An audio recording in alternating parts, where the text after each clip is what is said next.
So aloha, my name is Keith Matson, and I will be facilitating this meeting, the October 1st, 2025 meeting of the Fuel Tank Advisory Committee. First order of business is I'm going to turn it over to Kathy Ho, the chairperson of the FTAC committee, who will go through the roll call and other things. Kathy?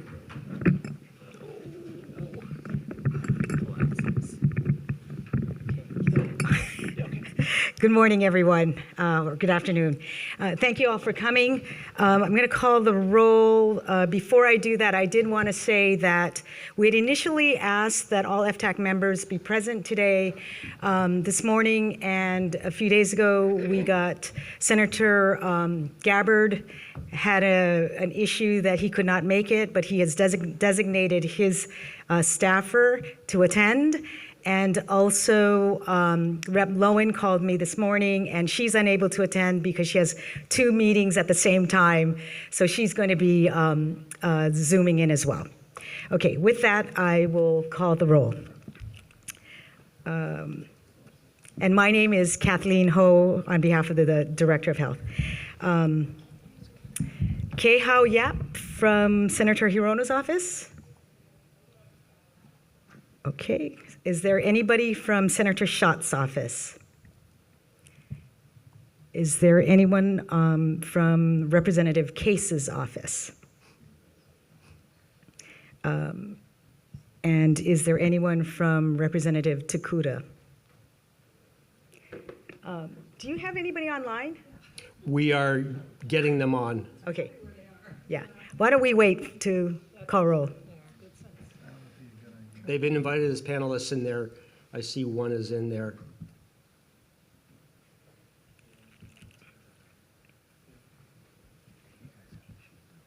I don't see anybody. Okay. I'm sorry, is there anyone online? So Representative Lowen, if you're online, you need to unmute your mic and turn your video on. Hi, present. Thank you. Great, thank you. And if Meg Turner is on, likewise. Can you folks hear us online? Yeah.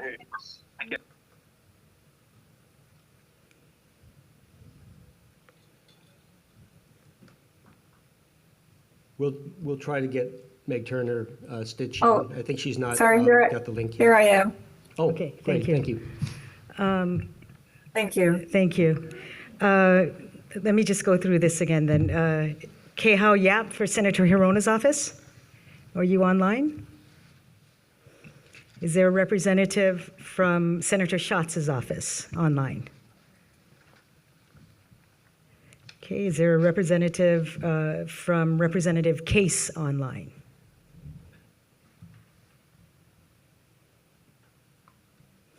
And is there a representative from Representative Takuda online? Okay.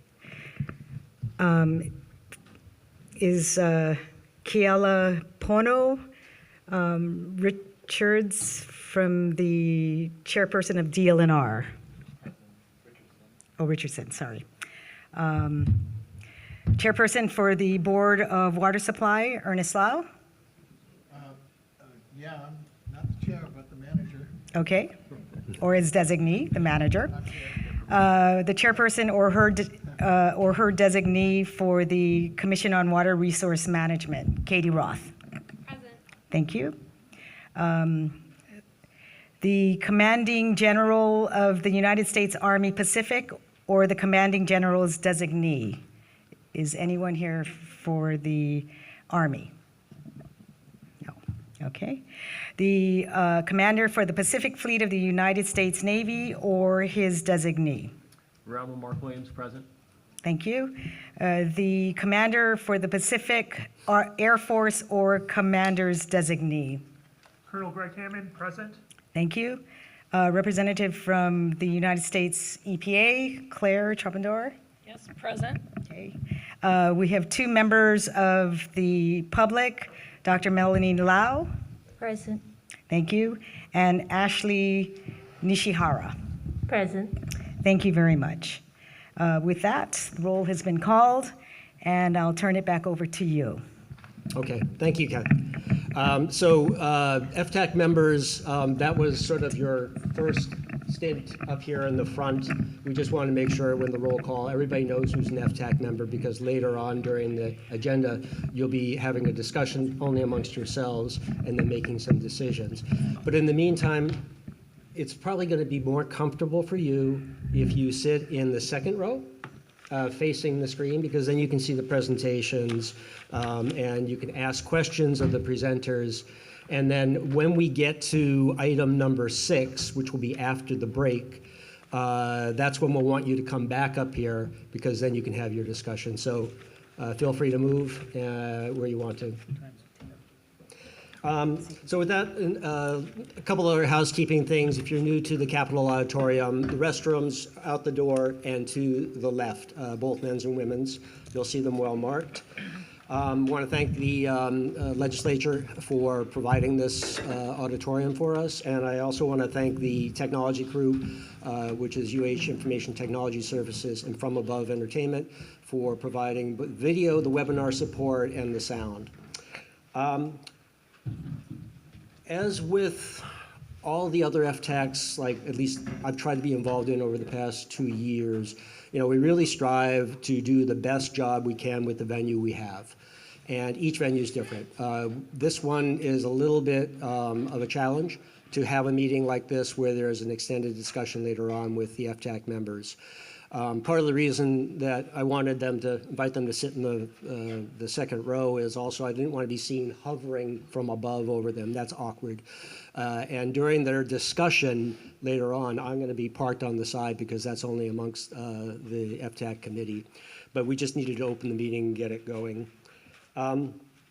So another thing we always try to do is we set things up so we can try to maintain as much as possible eye-to-eye contact when conversations are going on. I think that it's intuitive. It helps everybody. And we try to capture that kind of dynamic as much as possible with the remote cameras for the Zoom audience. So that justifies, hopefully, the setup. Let's switch now just into a quick overview of today's agenda and a few other things. So, Kellyanne, if I could have my first slides come up. Thank you. So here we are, opening remarks, and then we're going to flow right into the agenda, and it will be a series of presentations as you see itemized there.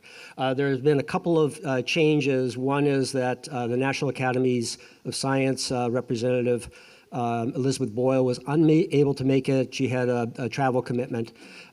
She did say that they are wrapping up their study on Red Hill health impacts and treatment, and they will plan to publish that on March 26th. But Tara Sutton will be joining us shortly online to talk about the Red Hill Registry. Everything else is pretty much as you saw it in the agenda. And again, we'll try to get our break around 3 o'clock or earlier. I think my job is to try to keep us on time, smooth running as well as possible. So I'll strive to do that for everybody's sake. The FTAC administrative discussion, as I mentioned, will happen after the break. There will be a brief period of public comment related to the FTAC member discussion, not other stuff, because the other stuff, anything else you want to talk about, will have our normal or usual, put it that way, public comment period at the end of the meeting. So keep that in mind when we get to that part of the agenda. Next slide, please.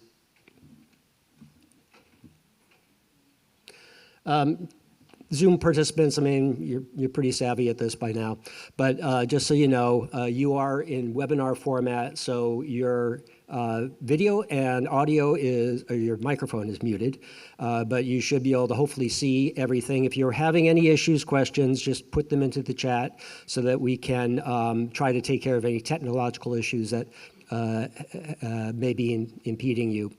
Later on, when it is time for public comment, if you want to comment, you will raise your digital hand. You'll be immediately put into a queue, and then we'll get you in the order that was received.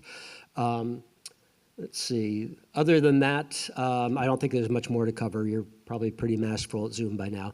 Next slide, please. So, if you've seen these before, it's because nothing changes in my view of things. I always like it if people can really get to the point, be succinct. You can really make a good, sharp comment without a ton of words, and it really helps for clarity and to be able to keep the meeting moving along. As always, be civil, courteous, respect that there are different views on things. This is a good chance to learn, as I think any of these FTAC meetings are. And finally, just, to let you know that there may be some questions that are addressed that certain members, certain presenters cannot, for legal reasons, address. I can't do anything about that. It's not in my kuleana to do so. But, be mindful that there are, legal situations behind the scenes that may impact one entity's ability to fully answer a question or answer a question at all. And I ask you to just be respectful of that, because it's maybe not even their decision, but it's something that they have to abide by. So let's try to learn as much as we can. And with that, I think let's start with the Red Hill Registry. And I'd like to invite Tara Sutton to come on as a speaker. Hello. Tara, give us a second until we get you fully visible on the screen. No problem. Okay. Hello. Go ahead. Okay, you can hear me all right? Yes. Fantastic. I'm going to go ahead and share my screen so that my slides are visible. Let me know if there's any issue with the screen share. Can you see? Okay, it looks like it came up now. I just want to start by saying my name is Tara Sutton. I'm the Director of Community Engagement, but really I would really like to thank the Fuel Tank Advisory Board for inviting me to give this update today. I am a part of the Red Hill community, as I've lived on the Navy water line since August 2019 with my family, and we all experienced various routes of exposure to the fuel contaminated water during the water crisis. So I appreciate your guys' attention to the important piece of the Red Hill water crisis being human health and the health registry.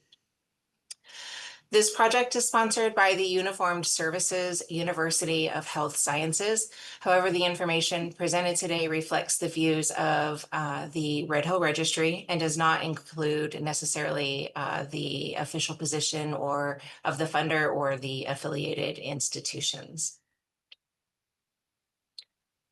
Whenever I present to you folks here at FTAC, I like to start with reminding people of the 3 driving registry goals, which are to provide the community with connections to resources, services, and educational programs while tracking participants' health status over time and gathering information on how fuel exposure may impact health. Today, I'll share the progress of the registry on these 3 goals over the past 6 months. Goal number 1, connect the community to needed services through a referral program. So we've established a relationship with Unite Us and have set up a public resource directory. It's something we refer to as PRD. When visiting redhillregistry.org, you go to the resources tab and select Find Services with Unite Us. First, you'll see instructions on how to use the platform. Then you click on Public Resource Directory and you'll end up here. Everyone can access the Public Resource Directory to find resources in their area by setting the location to their zip code or city. Excuse me. Then you select from a variety of topics, including those that you can see here. So far to date, we've had roughly 300 people using this site in just the past month and a half, I think, that it's been live. Very exciting. Goal number 2 is to provide educational programs for healthcare providers and community members. We do this through a lot of different ways. I reported in April some of the feedback that we received from community members about the types of educational programs that people want the registry to provide. We asked about topics as well as the media format. So far, we have published 2 fact sheets, Red Hill Jet Fuel Exposure, What We Know About Health Effects, and Health Advocacy, Speaking Up for Yourself in Healthcare Settings. Both can be found in the resource section of our website. We also give several community and/or conference presentations every month to local, national, and even international audiences, ranging from the NASEM, Red Hill webinars, different medical conferences, neighborhood board meetings. And this month we'll be presenting to 6 different high school classrooms. We also host informational tables at community events like the Navy Closure Task Force open houses. There was an Earth Day celebration earlier this year on Joint Base Pearl Harbor Hickam. And the Board of Water Supply recently had an event called Imagine a Day Without Water. So if anybody here has an event coming up, let me know if your organization is interested in us having a presentation, giving a presentation, or manning an informational table during your event. Later this month, Dr. Seiji Yamada from our team will be delivering the registry's first CME, which is continued medical education, during Palimomi's grand rounds. We're very proud to be able to launch that so that medical providers can learn more about the Red Hill water crisis and ways to treat patients. We're also working on developing topics for future webinars and starting a podcast or a vodcast. We haven't decided which format we'll use, but things of that nature. So finally, this is where I'm going to spend the bulk of my time. Goal number 3 is tracking participants' health status over time and gathering information on how fuel exposures may impact health. So on August 2nd, we held the Red Hill Registry launch and community fair. We were honored to have U.S. Representative Case and Takuda give formal remarks. The media attention, both in promoting the fair and in covering the launch, was fantastic and honestly really helpful for recruitment.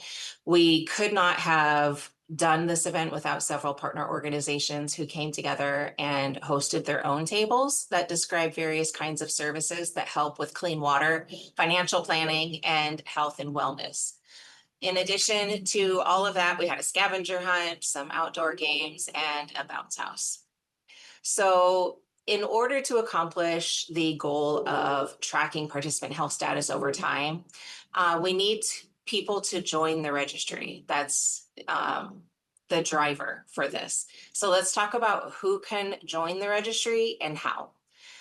Given the long history of environmental contamination from the Red Hill facility, we thought creatively and worked with the community to come up with a way to capture information from people who may have been exposed before, during, and after the November 20th fuel release from 2021. So pre-enrollment is the first step to join the registry. It includes a 10-minute questionnaire, which basically gives an opportunity to describe how, when, and where you use water. Depending on those responses, the individual will then receive an email, either thanking them for their interest or inviting them to complete the baseline questionnaire or an expanded enrollment questionnaire. The baseline enrollment includes those who used the Navy water line during the November to March exposure window. Expanded enrollment includes everybody who used the Navy water line at any time before and after this exposure window, as well as those in the immediate surrounding areas around the Navy water line. We are also including household members who may not have had any exposure, but they live with somebody who may have. This could include a person who works on the Navy water line, but lives off of their water line. And so the rest of their household could be in this expanded enrollment group. Another example is if a student attends a school that is on the Navy water line, then the rest of the family who did not have similar exposure can also be included. This allows the registry to kind of create a cohort of exposed and unexposed individuals so that comparisons can be seen. Each questionnaire begins with a consent form. And because individuals need to be over the age of 18 to provide consent, we have 3 versions of each. So basically you can consent for yourself. for a child or minor that you are legally responsible for, or for another adult if you are their legal authorized representative. This is kind of a quick, hopefully understandable flow chart. Earlier, I explained how we connect people to needed services with our public resource directory, which is available to everyone at redhillregistry.org, even if they decide not to join the registry. Well, those who do complete the baseline or expanded enrollment questionnaires will be offered personalized help with service referrals through our community engagement specialist team by completing an assistance request form provided by the Unite Us community resource referral platform. So as you can see, anyone can come to their website, click on join the registry. Anyone can access Unite Us, but then if you do go through the enrollment questionnaires, then you come over here to the bottom right corner, access to community engagement staff. So as I mentioned, individuals who complete the baseline or expanded enrollment questionnaire will be emailed a link to the assistance request form built in through the Unite Us platform, where they can indicate any topics they need assistance with, and one of our community engagement specialists will work directly with them via phone or email to get them connected to those services. Anyone with questions about the anyone with questions about the public resource directory or the assistance request form can call the Red Hill Registry call center. This is our phone number here, 808-427-8260. It is available Monday through Friday, 8 a.m. to 4 p.m. Hawaii time. This is a quick glance of the questionnaire content. I won't spend a lot of time on this because it's pretty easy to understand, but I will just say these slides will be available to everyone afterwards so that you can look at this in more depth. The baseline questionnaire does take significantly longer because it goes into more in-depth questions about current and past health conditions and medical care. The expanded enrollment, as you can see, covers these other topics similarly. So far, since our official launch in August 1st, we've had 135 people pre-enroll. Excuse me. Predominantly, these individuals are female, and 41% of the people have a military service connection, whereas 47% declined to even volunteer that information. So I just wanted to point that out because there is that opportunity. You don't have to state this, but it will help us to understand the demographics more if you do. You can also see that people are coming to the registry through several different avenues, but social media has been our biggest driver by a slight margin, but it is there. And so that is something we recognize. On that note, I would like to encourage everybody, you can find us on social media accounts with the handle at Red Hill Registry. We are on Instagram, Facebook, X, Blue Sky, Reddit, and YouTube. So if you want to stay up to date with our progress between now and the next FTAC meeting, you can follow us on social media, but you can also subscribe to our newsletter, which I think the first one is going out soon. You can subscribe to that by going to our website, redhillregistry.org, and go to contact us and select to subscribe there. Finally, on behalf of the Red Hill Registry, I want to acknowledge the Red Hill community and people of Hawaii who recognized a problem and fought for answers. Thank you so much. I'm open to any questions. Okay, thank you, Tara. Now, turning it over to FTAC members, I forgot to ask you to take the wireless mics from the table there. Ernie, if you feel up to it, maybe you could grab a few of them and pass them out to the other folks. But that way, you can share a few mics. It's only, I see 6 of you there that need a mic, so maybe you just need 2. And for our online FTAC members, Representative Lowen and Meg Turner, just throw your hand up so you can be recognized if you want to also ask a question of Tara Sutton. Okay, so With that, any questions from FTAC members about the Red Hill Registry?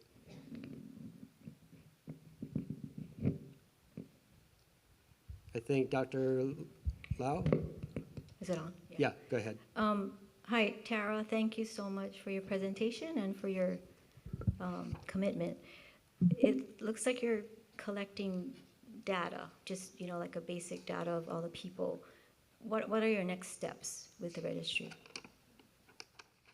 I'm sorry, I'm having trouble hearing the question. Oh, speak a little closer with the microphone. She How's may not that? be able to get you. Okay, Tara? Oh, Yes. Okay. Thanks for your presentation and your commitment. The gist of what I got was you are collecting baseline data on people who could have been affected or had been living in the area. What are your next steps? What are your next goals? Our main next goals is to reach as many people as possible from the exposure window and more if for that expanded enrollment cohort. Within our budget, we were hoping to enroll, I think, 35,000 to 40,000 people.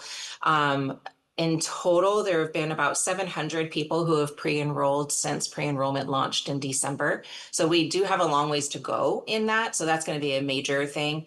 Also, continuing to put out educational materials. We've just barely gotten started with that, and we have a really big vision for it to expand the fact sheets, have more continued medical education, and the webinars, things of that nature. And we'll also be reaching out to researchers who want to conduct investigations using the data, which of course would be de-identified and protect the anonymity of those who are enrolled.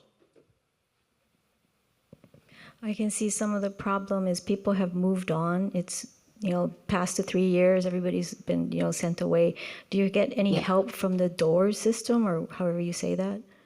Yeah, the DOORS registry. Actually, there was a data sharing agreement that was established between us and them that is a one-way dialogue where they can share contact information for their service members.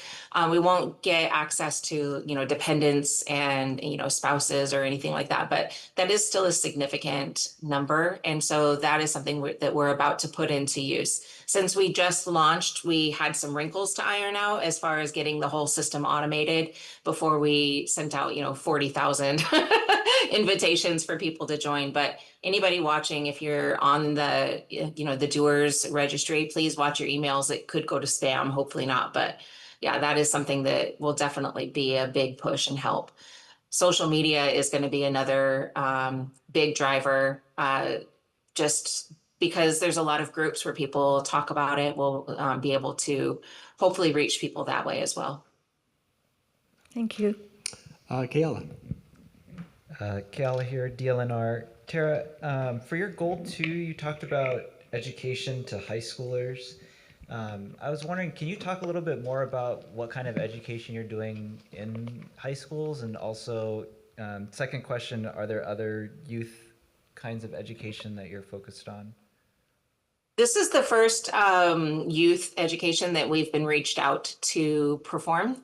So what we'll be doing is we just recently established it, and so we're working with the teacher to kind of figure out what direction they're taking. But it's the 6 classes are all through the same teacher, and we're going to give the history of the 2021 fuel the crisis at that period, and give a overview of what the registry is designed to do and who for, and how to reach through us. And also we'll talk about with the students, that researchers in the future will be able to request data to conduct studies in order to better understand the health impacts. I believe there are a lot of youth in the high schools here that are actually interested in pursuing careers of that nature too. Okay, any other questions from FTAC members? Ernie. You're on. Hi, Tara. This is Ernie from the Board of Water Supply. Thank you for all your efforts. And maybe Tara can share how you're funded and the support you have from, I think, our congressional delegation. Absolutely. We are funded through a multi-year award that's 5 years cooperative agreement through the National Institute for Defense Health Cooperation. And that's at the Uniformed Services University of Health Sciences. They actually work to advance the nation's medical and public health readiness for disasters through the establishment of the Joint Disaster Medicine and Public Health Ecosystem. I'm really glad that you asked that because it's something that's very beneficial for not only our state, but the Pacific, being that we are a part of this ecosystem here in Hawaii. It refers to an expansive collaborative network of medical and public health institutions across the nation, and it enables rapid and effective mobilization of resources and partners to respond to the disasters and public health emergencies. Aside from that, the funding, it does come from, the DoD, and it is layered through these protective routes in order to create distance so that the DoD is not who is our direct funder and therefore not controlling the day-to-day operations of the registry. So, it provides a lot of protection for the people who enroll in maintaining their privacy. Yeah, if I could suggest that you also maybe reach out to the Department of Education. I think there were 6 public schools on the Navy's water system, and maybe through the students and their parents or their parent-teacher associations, that word can get out. But I just want to thank you for your hard work in helping people heal from the terrible crisis of 2021. Thank you. Thank you, Ernie. Likewise. Thank you for your work as well. But I appreciate that suggestion, and I will definitely be trying to connect more with the schools. Okay, FTAC members, any further? No? Going once, going twice. Okay. Thank you very much, Tara. I appreciate your being able to drop in, give us that overview. So You're very welcome. We'll move along now to the second part, or number 3 on the agenda, which is an update on the Red Hill facility itself. So I believe Admiral Williams and Commander Dunn, you also, you can actually go that way. Just walk past the caution tape very cautiously. And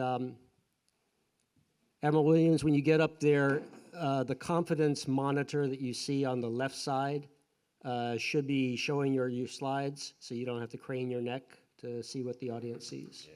Let me know if that's not working for you. Is it on? It Okay, is. there you Yeah, go. you're taller than needed for the I was gonna say, riser I there. probably don't need the Yeah. step up, so, yeah, I'm feeling really high, so, okay. Hey, good afternoon, everybody, FTAC members, members of the public here online, as well as present. Thank you for the opportunity for us to give you updates on our mission and the progress we're making. Joining me today is Commander Ben Dunn, our Deputy for Environment and Remediation, and so I'll be handing off to him for the environmental section, and then later today you hear from Captain James Sullivan on other field constructed fuel tanks on the Navy's behalf. So with that, next slide. So we're first going to provide an update on the decommissioning effort, and then we'll go into the environmental and remediation piece. All right, next slide. All right, so since the last FTAC in April of this year, we've completed several major milestones in our mission, and the bottom line is we are on plan to close and decommission the bulk fuel storage facility per the regulatory agencies' approved plans and schedules. I'm going to walk you through where we are using this dashboard. And again, for those familiar with our app, this is on our app, but it shows the progress of our tank cleaning effort and is regularly updated, usually monthly. And note that until recently, this was the only dashboard we had. So what we've done is, as we've launched our pipeline cleaning, which I'll talk about here briefly, we've had a second dashboard created. This may have created some confusion in that the numbers, all of our numbers were previously reported on the singular dashboard. So what we did was we broke out fuel recaptured as part of the pipeline removal, and we put it on the pipeline removal slide, and then fuel captured or the residual fuel captured as part of pipe tank cleaning is appropriately denoted on this slide. That led to the August numbers on this slide or this dashboard decreasing in September as that fuel was relocated or reallocated to the appropriate line of effort, which was the tank cleaning, or I'm sorry, pipeline removal operation. So where we are with each tank, currently we have 8 tanks in the cleaning process at this time. So tank 2 is undergoing inspections of the center tower and repairs to the structural and safety elements of that center tower. Tanks 3, 4, and 6 are undergoing center tower repairs and to prepare for pressure washing. For tank 5, we just recently completed the pressure washing operation. And then tanks 7 and 8 have completed pressure washing, and we're working with the regulatory agencies to finalize and denote those as clean. Tank 20 on the screen at the top right is currently undergoing preparations for degassing, which we expect to begin late this month or early next month. And as a reminder, you'll see we just have the step numbers there on the left, but I do call your attention to the QR code as that takes you to the dashboard and provides more detail of what each one of those steps is. But just to briefly walk you through these as a reminder. So step 1 is what we call the preparation step. That's where we do everything to facilitate the degassing of the tank, to remove all the VOCs and make them safe for entry. And note that in May, before we began the ventilation operations or the degassing operations in May of 2024, we installed 9 air quality monitoring stations in and around the facility, as well as down at the Halawa Correctional Facility. And to date, we have not seen any elevated readings. When we're degassing, we update the app hourly, as well as our website daily. Step 2 involves all of the center tower and catwalk safety inspections and repairs to ensure that we can conduct pressure washing safely, as well as the solid sludge removal. As you can see on the screen, to date, we've removed 361 gallons of sludge, of solid sludge, from 7 of the tanks. And that's really at the bottom. The tanks 2 through 8 is where we've completed that operation. Pressure washing is step 3. And we've completed the pressure washing in 3 of the tanks and expect to begin pressure washing tanks 3, 4, and 6 later this year. As shared previously, we are using water that we recapture from the Red Hill shaft, runs it through the GAC system, and then it is recaptured at that point, and that is the water we're using for the cleaning operations. And per a Hawaii Department of Health permit, the water used to wash the tanks is tested for a full spectrum of analytes beyond the normal hazardous waste characterization required by the EPA. The wash water consists of approximately 99% water and about a 1% residual fuel mixture. And ultimately, the water is tested, and it is then transported to a DOH-approved disposal facility here on the island where it is managed in accordance with their permit. And then step 4 includes the reporting, the regulatory concurrence, and then ultimately the demobilization. And I'll discuss our tank cleaning verification plan here on the next slide, just to walk you through what we're doing on that. Again, I talked about the QR code. Encourage you all to download it, to maintain up to date on all of our operations. And then with that, we'll jump to the next slide. All right, so on the tank cleaning sampling verification method, so following pressure washing, the interior of the tanks are evaluated for cleanliness using a cloth rub test in accordance with the regulatory approved tank cleaning verification method. So the cloth rub test is used, and it is conducted by a third-party NACE inspector according to the method described in the Society of Protective Coating Surface Preparation Standard Number 1. The cloth rub test has been conducted for tanks 7 and 8, and while the inspector noted the absence of petroleum, the wipes did contain a visible residue as shown in the photo there on the left. It is the Navy's and the regulatory agency's desire to leave no doubt that these tanks are clean and do not present a risk to the environment. And as such, we have worked together to devise an approach that further characterizes this residue. As such, we will be conducting additional wipe sampling using a modified American Society for Testing and Materials, or ASTM, methods Delta 6661 in a manner as illustrated on the figure on the right side of this slide. So specifically, we're going to take solvent-soaked wipes, We're going to use those to collect samples from one tank for each fuel type. Each tank will be divided into 4 zones, what we call the upper dome, which you see at the top, the fuel line, the barrel, as well as the lower dome. And 3 areas will be sampled within each zone. 4 wipe samples will be collected in each sampling area by a third-party NACE inspector for subsequent analysis of the following methods. Extractable petroleum hydrocarbons, or EPH, volatile organic compounds, VOCs, volatile petroleum hydrocarbons, VPH, semi-volatile organic compounds, SVOCs, as well as metals. And so total petroleum hydrocarbons, which everyone's been, I think, become familiar with, or TPH, that will be determined by the sum of EPH plus VPH. The quality assurance and control samples will include reagent, trip, and field blanks, along with approximately a 10% rate of sampled duplicates. The results produced by this sampling method, or this sampling approach, and the analysis will be used to both characterize the staining on the cloth wipes that you see, and we will compare those to the DOH environmental action levels and then drive discussion with regulatory agencies on any further action required based on the data gathered. Okay, next slide. So this is the aforementioned new dashboard that I previously mentioned that details the progress we're making with regards to pipeline removal. So in late 2024, we awarded a contract to drain the residual fuel and then remove the approximately 10 miles of pipeline that are in the facility.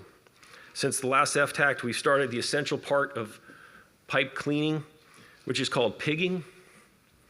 So pigging is during pigging, a pipe-sized foam cylinder, it looks a lot like a buoy in the harbor, is pushed or pulled through the pipes to collect any liquid or debris.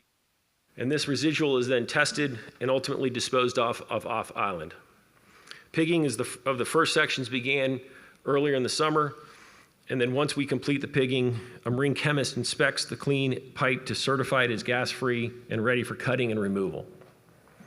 The graphic here shows the progress that we're making. So far we've cleaned 89% of the F24 line with about 480 gallons of residual fuel captured. We've cleaned 91% of the JP5 line with about 1,300 gallons of residual fuel removed. And we've cleaned about 91% of the F76 of the marine diesel line and about 730 gallons of residual fuel there. So you can see the total for this effort. We've captured over 2,500 gallons of residual fuel. So this plus the tank cleaning effort, we're 4,034 gallons of recaptured fuel to date. Note that we provide extensive oversight of all of our contractors to mitigate environmental and safety risks and ensure fuel contamination procedures are and continue to be in place as the team remove the residual fuel from the pipelines and clean them prior to removal from the facility. Some of these measures include spill prevention and response plans for handling recovered fuel, strict oversight of rigging and lifting plans to handle the pipe sections, which are extremely heavy, and controlled and calculated processes to safely transport the loads in the tunnel. So all of these loads will be moved out of Adit 2. For those that are unfamiliar with kind of the geography, Adit 2 is essentially where the Commander Pacific Fleet's headquarters is at. So it's about a 3-mile trek down from the tank gallery where we will start at the top end down to where the pipes will come out. Ultimately, the pipes will be taken off island to a smelting facility in the continental US for recycling. So with that, I'm going to now turn over to Commander Dunn, who's going to give the environmental update.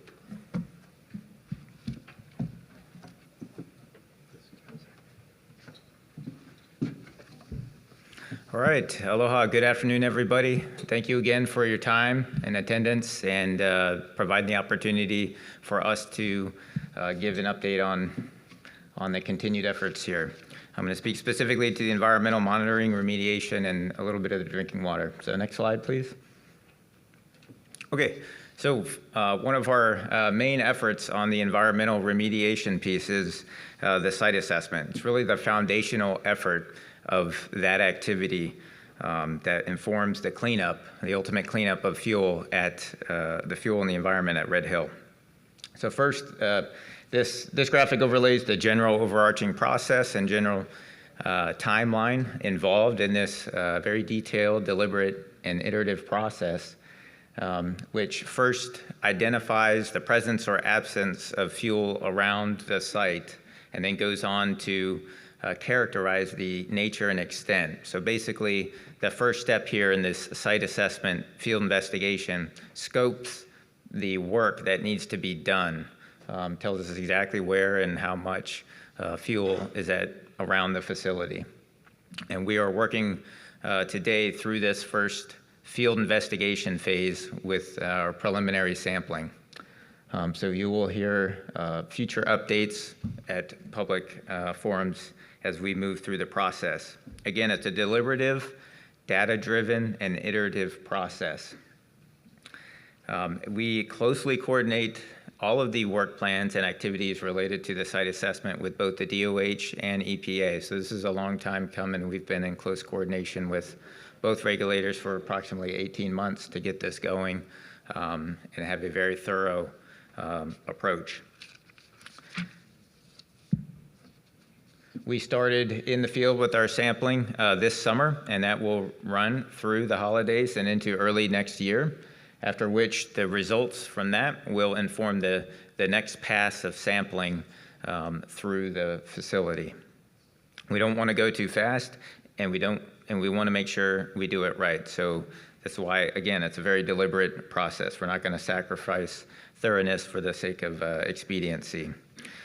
We follow the process, but we're not waiting to pursue remediation technologies, which is a later phase. Once we identify the scope of work that needs to be done, we start looking at technologies that may apply and be effective for this site.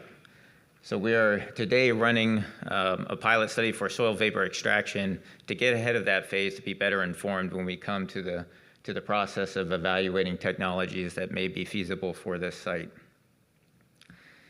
Additionally, we are also concurrently conducting a CERCLA PFAS remedial investigation, which is unrelated work, but it is on the site. That process and project is executed not by the Closure Task Force, and it's regulated under the CERCLA process. And the Joint Base has the lead on that, and you can find additional information through the Restoration Advisory Board that continues today. We're committed to addressing the contamination related to fuel releases at Red Hill, and we're committed to the preservation of our community's natural resources for the aquifer and for future generations. Next slide. Okay, this really is an overview of all the various activities, environmental monitoring that we've been doing at Red Hill for quite some time. Some of these activities actually date back a couple of decades, to include our groundwater monitoring. So first one listed is passive soil vapor monitoring, which we conduct below the tank gallery, below the fuel tanks. We do extensive air quality monitoring in support of the tank ventilation phase of tank cleaning operations. We sustain a groundwater capture zone at the Red Hill shaft, which last year we reduced the flow rate by over half as we increased the frequency of our groundwater monitoring program to more closely track any changes that may or may not occur as a result of that change. We continue to install additional groundwater monitoring wells. We have a well that's about to complete at the Red Hill facility, and then we will alternate back off-site to continue pursuing additional Sentinel wells off-site. So the next location that we're looking at will be over at Camp Smith. Again, we have a pilot study for remediation technology, a soil vapor extraction, which the first phase of that effort is coming to an end, so we'll have updates to follow in the coming months as we analyze that preliminary data. We kicked off our site assessment, and that will be an extensive effort through next year. So there will be many updates to follow. That's a pretty extensive effort that involves a high volume of sampling, about every 25 feet through the tunnel. So there's a lot of activity involved with that we closely coordinate and deconflict with all the other activities ongoing at the site. We have the groundwater modeling effort, which the Navy continues to pursue and enhance and refine that effort. We will have an update to that program after the holidays with a new or an updated VADOS zone model. And the year after, we'll have a comprehensive model update after we learn the findings from what UH has to provide here over the coming months. We continue to conduct extensive groundwater monitoring at Red Hill and around in the greater region. And we continue to do ecological monitoring of the Halava stream based on the impacts of the GAC effluent discharge. Again, all of these work plans and efforts are closely coordinated and submitted with work plans to the regulators for their approval before we proceed, and then closely overseen by both regulatory parties. Next slide. Okay, switching over to drinking water monitoring. So this graphic basically overviews the various chapters of the enhanced drinking water monitoring that the Navy has conducted and the recovery efforts in response to the November 21 release. It depicts a comprehensive and methodical approach taken by the Navy over the last several years to recover the Joint Base Drinking Water System. During that time, the Navy's collected well over 16,000 drinking water samples. Again, drinking water is regulated differently than groundwater. So in the beginning, following the November 21 release, the Navy and Army joined the Department of Health and the Environmental Protection Agency to establish an interagency drinking water systems team to basically define the plan and the approach to recover the system. That led to an initial sampling plan and then a flushing and recovery plan, which was implemented and executed by March 2022, at which point we completed zone-by-zone flushing of the distribution system at Joint Base, after which the Hawaii Department of Health amended its health advisory and certified the system as safe. At that point, the Navy continued with a 24-month long-term monitoring program, a drinking water monitoring program, to demonstrate that the system's recovered. However, at the end of that event, the Navy extended, voluntarily continued conducting enhanced drinking water monitoring with the most latest program called Extended Drinking Water Monitoring, which later became incorporated into the 2023 Administrative Consent Order Framework as a regulated document and overseen by the EPA. Earlier this spring, the Navy completed that program, and this summer we submitted the final report of all the data collected from that program, submitted that to the EPA, and we are awaiting EPA's response and endorsement of that report. So again, over the last 3+ years through LTM and EDWM, the Navy's collected over 16,000 water samples. We have not detected fuel during that time. Those plans included inputs from third-party experts and were developed and executed in conjunction with both the EPA and DOH. Both parties have collected independent samples and ran independent evaluations of the drinking water results from those sample pools. And neither party has found fuel in the water either. All along this time, the Navy Safe Waters website is our repository for this data. We have placed a lot of information on that website, the many reports, the plans from these programs, some of which we are still finalizing to place, but the first 3 quarters of the extended drinking water monitoring reports are up. We're about to post the Q4 final report from the EDWM, as well as additional technical memos and reports. Upon approval from the EPA, with the EDWM closeout, the Navy will return to conducting only routine Safe Drinking Water Act compliance monitoring. Next slide. Okay, all the while, the Navy's been pursuing the recovery of 2 of its 3 drinking water production wells. 2, which I believe most everybody is familiar with, were isolated in response to the November 21 release, the Red Hill shaft, and then the Navy IAEA Halava shaft. The Navy has made a lot of progress over the past year with respect to recovering the Navy IAEA Halava shaft, which was shut down as an abundance of caution. We have submitted a plan late last year to the Department of Health outlining the steps and the approach we would pursue to recover that well and put it back into the service with a interim drinking water treatment system incorporated into that operation. Since that time, we've ran a pilot study earlier this spring and conducted additional evaluation. We have some additional engineering to complete to reinforce the point where the tie-in between the treatment system and the distribution system occurs, and then as well as making some adjustments to the treatment system itself. Once we complete those efforts, we will have DOH come out and do another inspection, a comprehensive inspection of the well, the treatment system, all the infrastructure between, and the entry point of the distribution, review the results and our findings from all of the enhanced monitoring and the sampling involved with reactivating this well, and to their satisfaction, we will then submit a formal request to reactivate. So we're a few months out from achieving that, but we're very close. And we're going to continue to pursue this and continue to provide updates as we get closer. We will be providing notice before any reactivation once we get DOH's approval. Similarly, for Red Hill Shaft, we continue planning for the recovery of that as a drinking water source as pertains in the 2022 emergency order and committed to in the 2022 Red Hill recovery and monitoring plan. A little bit further away there from getting Red Hill Shaft back online, but we are pursuing both of these for the sake of water resiliency at Joint Base. We have one primary drinking water well that is providing supply today and the last 3 years, and Red Hill Shaft plays a really critical role in resiliency for the system. And Navy Halava as well, but not as much as Red Hill Shaft will provide.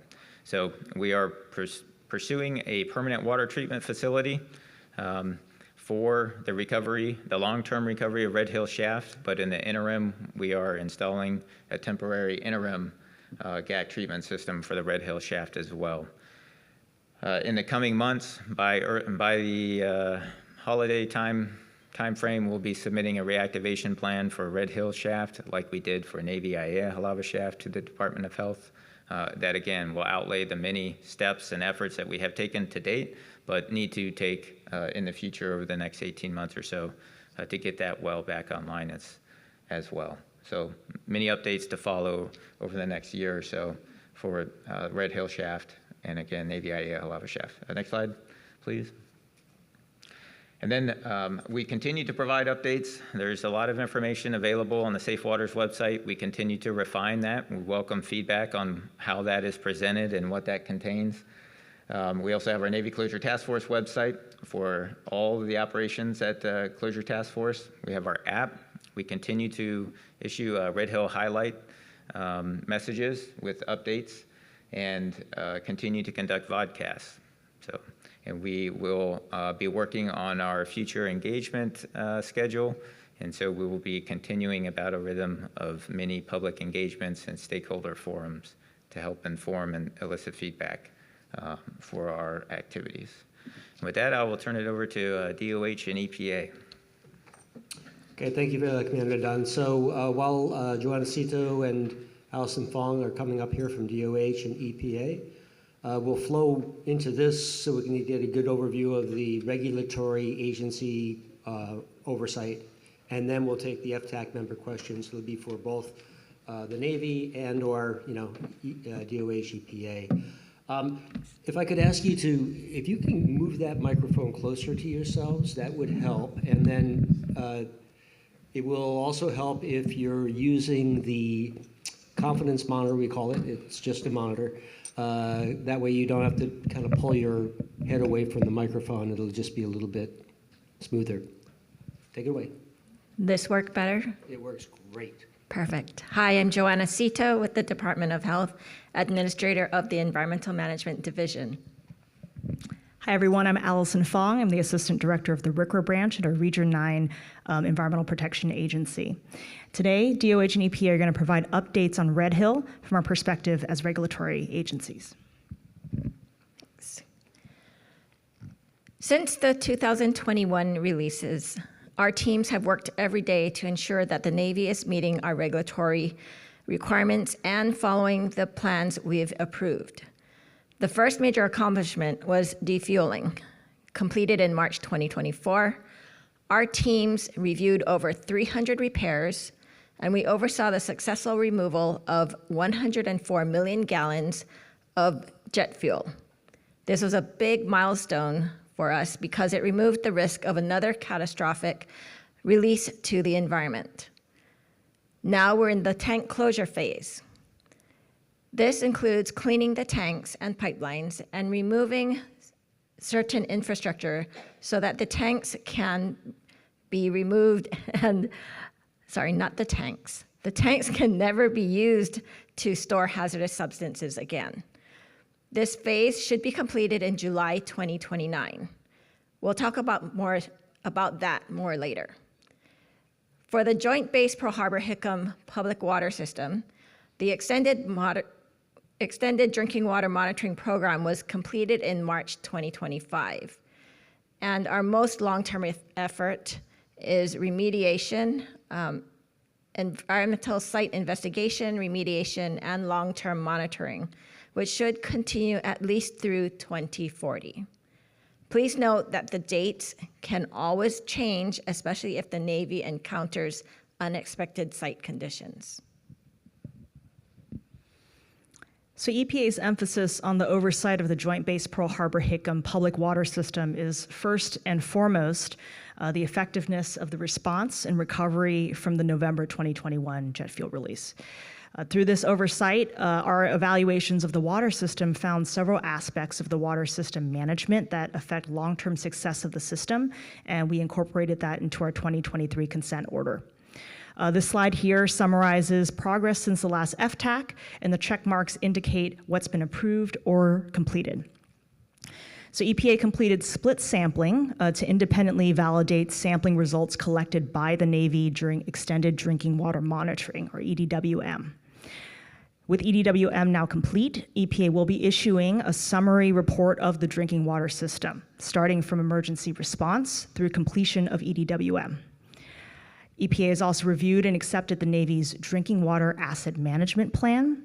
We've reviewed and accepted operations and maintenance records, such as operator logs. And we have also reviewed and approved the Maintenance Flushing Program and are currently reviewing a revised unidirectional flushing plan. Flushing activities will begin shortly if they haven't already begun. On drinking water system infrastructure improvements, the Navy has repaired a broken and underwater distribution main, and a couple items that are in progress. They've repaired finished water tanks, made replacements there, and have also made replacements of various valves that are currently exempt from their valve exercising program. The Red Hill water storage tank number 316 has also been inspected, cleaned, and sampled, and expected to be online shortly. On the next slide, DOH will be covering oversight for the drinking water well reactivations. And on those efforts, EPA is in a support role to DOH. The current status for the Navy Aiea Halava shaft is, as Commander Dunn mentioned, they have submitted their pilot study report to the department, and it is currently in review. For the Red Hill shaft, the DOH approved the construction plan for the permanent granular activated carbon treatment process. The Navy completed their pilot study for Red Hill shaft, and it is being reviewed, the report is being developed and reviewed on the Navy side before it is being submitted to the department. Department is currently waiting for the Navy Aiea Halava shaft operation and maintenance manual, as well as final construction plans. And this, along with the formal reactivation request, is expected by the end of 2025. The Red Hill shaft pilot study report and the O&M manual are also in process. So for closure plan requirements, our regulatory authorities also require the Navy to submit detailed plans for defueling and of the underground storage tank system that includes the Red Hill facility. Just like we did for defueling, we are reviewing portions of the closure plan as they are submitted so that the Navy can work continuously. The check marks on this slide indicate the plans that we have conditionally approved. Since the last FTAC meeting in April, the Department of Health and EPA conditionally approved the Navy's Phase 1 site assessment plan, which the Navy is implementing now. We also received the closure design plan, also known as Supplement 4. The DOH and EPA sent comments to the Navy, and we are awaiting responses. Next slide. This slide here covers our regulatory oversight of the Phase 1 closure, also known as facility closure.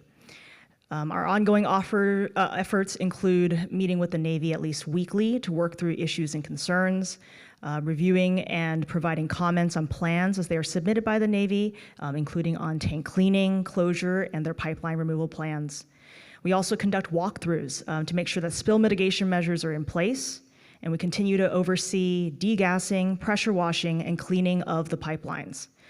Looking forward, we anticipate overseeing the removal of pipelines and other system components and anticipate reviewing interim tank closure reports and the final closure report in 2029.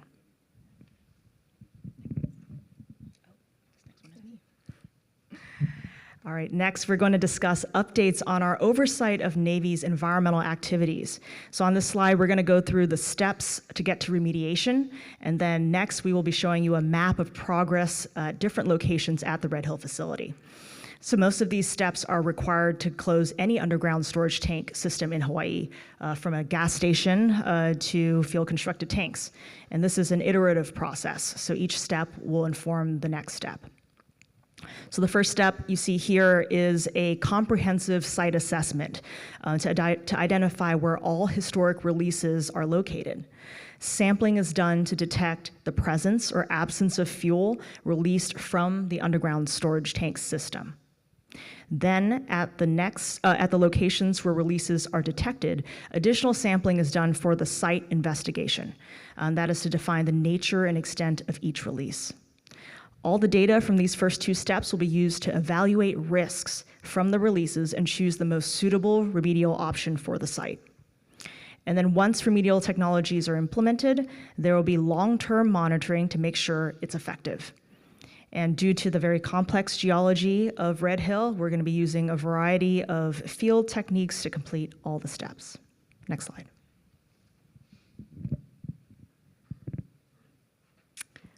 This map gives a sense of all the environmental work at the Red Hill that we oversee. And I think, okay, good. We require the Navy to routinely monitor the soil, air, and groundwater. There are 46 monitoring wells that are each sampled twice per month for analytes like TPH, fuel additives, and PAHs. Field measurements are also collected once per month to measure things like groundwater, elevation, and general water chemistry. Halava Stream is monitored every week for wildlife and water quality. There are 9 air monitors around the property that collect data hourly when a tank is being degassed. And lastly, soil vapor samples are collected from under each tank every week. On top of that, the whole underground storage tank system needs to go through the site assessment, site investigation, and remediation like we showed on the previous slide. The light blue outline here shows the general area currently being assessed to identify historic releases from the system. This phase of site assessment is expected to be finished in January 2026. In some areas, we already know there's been a release, so the Navy has moved on to site investigations to determine the nature and extent of the releases.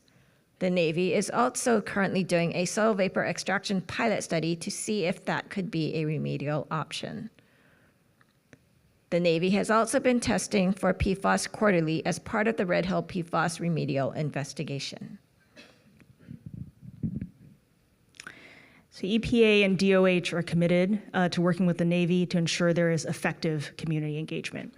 And in accordance with our 2023 Administrative Order and Consent, the Navy submits annual community engagement plans for EPA's review and approval.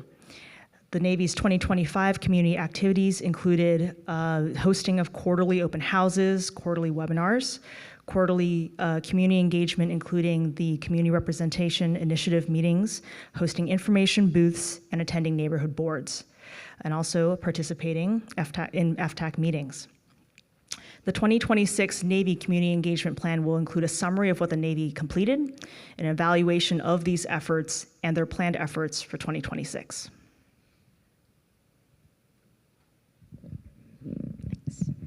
We also continue to do our own engagement. This summer, the department hosted a 4-part webinar series on the science of groundwater that was geared towards the general public.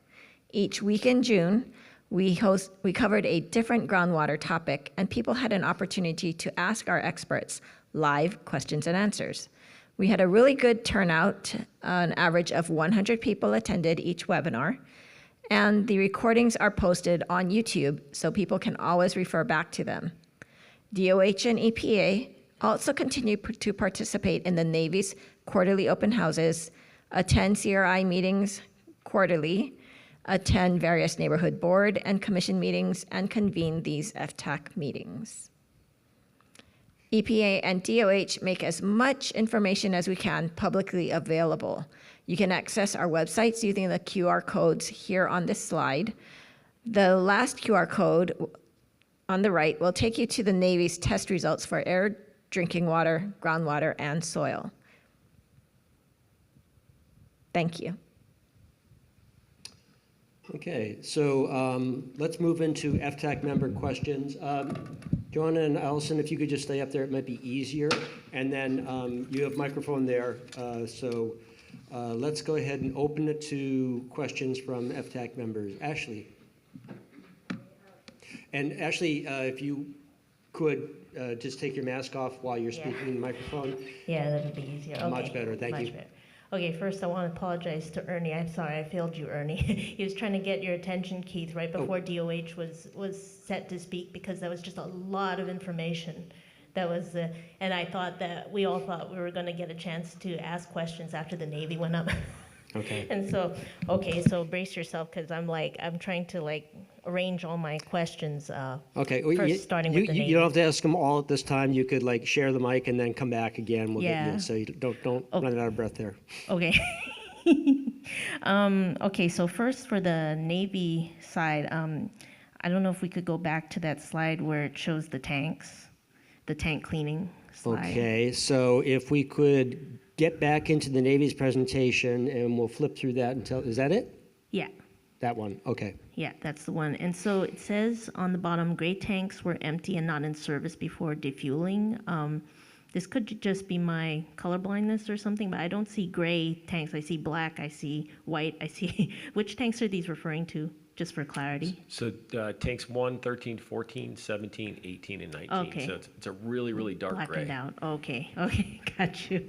I just wanted to clarify that, because I thought that the blacked out tanks were referring to those informational prompts above that said 1,527 gallons of residual fuel, and then the 361 gallons of sludge removed. So good to clarify that. What will be done to enforce and maintain, quote, contractor quality control and government quality assurance? So we continue to have maintenance controllers, lockout, tagout, technical military escorts oversee, along with project managers, QA, QC folks that oversee the contractor's work. So everything that the contractors do, so that's more at the tactical level when they're executing the work. Previously to that, there is a robust process at which every concept of operation is developed. It is reviewed by the Navy. Ultimately, depending upon the risks associated with that operation, it either comes to myself or Admiral Collins for a decision. And at the same time, the regulatory agencies, both Department of Health as well as EPA, provide oversight and receive those concepts of operations before we would go forward with any evolution. Okay, thank you. And who is the third party who will validate cleanliness? It's not on the slide, but it's on the QR code. thing that pops up? Yes, it's a NACE inspector, National Association of Corrosion Engineers. So as part of the tank cleaning verification plan, when we developed that, we collectively identified that entity as the appropriate third party to come in and conduct the testing and evaluation. Okay, and one last one for now, and then I'll pass it around. I'll stop hogging the mic. How will each tank be prepared for post-closure monitoring? So that is part of the back and forth on the tank cleaning, or I'm sorry, the tank closure report. Ultimately, some of the monitoring required that may or may not be required will be determined based on the enhanced or the additional sampling that we're going to conduct. And the data collected therein will drive discussions with the regulators on what the most appropriate way forward is and actions required if there's any constituents that need to be added to our groundwater sampling plan, if there's any change in frequency or cadence and as such. Okay, thank you. I better stop hogging the mic. Okay, and for Representative Lowen and Meg Turner online, if you have a question, just please put your hand up. We'll get to you eventually. Okay, Ernie? In terms of logistics here, I'm not sure if the people on Zoom viewing remotely can see actually Admiral Williams. Yeah, we have camera. There's, yeah. Okay. So, we set up for that. So I guess the suggestion for next time is allow for FTAC questions after each major presentation. That would really help. Okay. So for the Navy, I have a few questions, and thank you, Admiral Williams, for correcting your website, your app. I called you about it, and I noticed there was 1,000 gallons missing, and I couldn't account for it looking at the app. But if you could, this is great information, update the app so that it does have this current information. I think it's a little dated yet. It might be September 22nd on there. So a good job on that. One of the things I noticed in the comments from the Department of Health on your closure supplement number 4 was the, concerns about fuel that's trapped outside the tank liner, the quarter-inch steel liner, that may be between the exterior part of that steel plate liner that is in each tank and against the concrete, that there might be trapped fuel there, and how that might be investigated if it's going to be addressed. So we have not seen any evidence of that. And the only way to investigate that would be to destructive means. You'd have to drill through the liner to do random sampling of an area to validate that concern. But at this time, we've not seen any evidence that suggests that is the case. Maybe it's before your time, but I actually saw at one of your tanks, I think it might have been tank 14, 10 coupons were taken out of the tank, so destructive testing. And on the backside of the steel plate, many of them were stained black from petroleum contamination. There was also corrosion, evidence of corrosion. So I kind of echo what the Department of Health pointed out in their comments on Supplement 4. Also concerned about fuel that might be trapped behind the steel plate liner. And I think in each tank there might be over a couple acres of steel plate lining the tank, but something for you folks to consider. I guess on one of the graphics that Ben talked about, and it was really tiny, but it was about the Navy groundwater model, and it also showed references to the UH modeling effort. So Commander Dunn, I was just wanted clarification on how your Navy groundwater flow model, which has been under development since I think 2016, how that's going to interface or incorporate whatever the University of Hawaii's groundwater model. Thanks, Ernie. Definitely, we are awaiting University of Hawaii's publication. As you know, they've done multiple field studies back in 23, 24, out and around the harbor and on site, and the latest one being the dye tracer study and they're compiling and finishing their efforts with their modeling. So it'll be great to hear from them today, but also here in the near future as they conclude their efforts. The Navy is working on what we are calling the our enhanced model, groundwater flow model. That's like the next version that we will be submitting in early 2027. And the reason why we push that out a bit is to provide time to make sure that we can get whatever University of Hawaii publishes as their findings to inform our comprehensive model update. So we want to make sure we can that is available publicly and formally before we incorporate any of their findings. So didn't want to include some of the information that is available or has been spoken to that is pre-decisional, but we want their final endorsement before we move forward incorporating that. But that's every intent of the next model update, is to include their efforts and what we can glean from it. The University of Hawaii effort is funded by the Navy through the Office of Naval Research, and that's a question I can say for John Thomas, Dr. Thomas. The question is, will the Navy or DoD have any review and redaction authority over that report when it comes out? So I'll get you a official answer. I don't believe so. But there are, as much like Tara talked about in her brief, there's intentional firewalls there, right? To where we don't, certainly we facilitated access and deconfliction of schedules to make sure that they could get in and do what they needed to do on the facility. But we have no direct direction of their efforts, aside from getting updates from them on their schedule and their requirements with regards to access to the facility. Yeah, thank you. I hope it's going to be unredacted. That's my wish. You can add that to my wish list. Just one more, because I just want to make sure that we've got time for the other members if they have questions. Yeah, thank you, Keith. That's why I think our suggestion is after the Navy's presentation, allow for questions and don't wait for all of us to kind of build up all the questions at two very informative presentations. Okay, last thing I have is even after you finish your extended drinking water monitoring program, which I think has ended, if there are complaints from residents on the Navy's water system, like rashes or other things, will the Navy still investigate?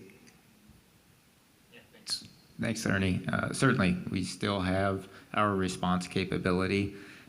We call that the Water Quality Action Team. It's still in full operation today. We just continued that support for the coming future. So it'll be around all of next year. And of course, part of the ACO framework is a response plan for the Joint Basic Drinking Water System. So that function will persist. Okay, Dr. Lau. There you go. There, okay, sorry.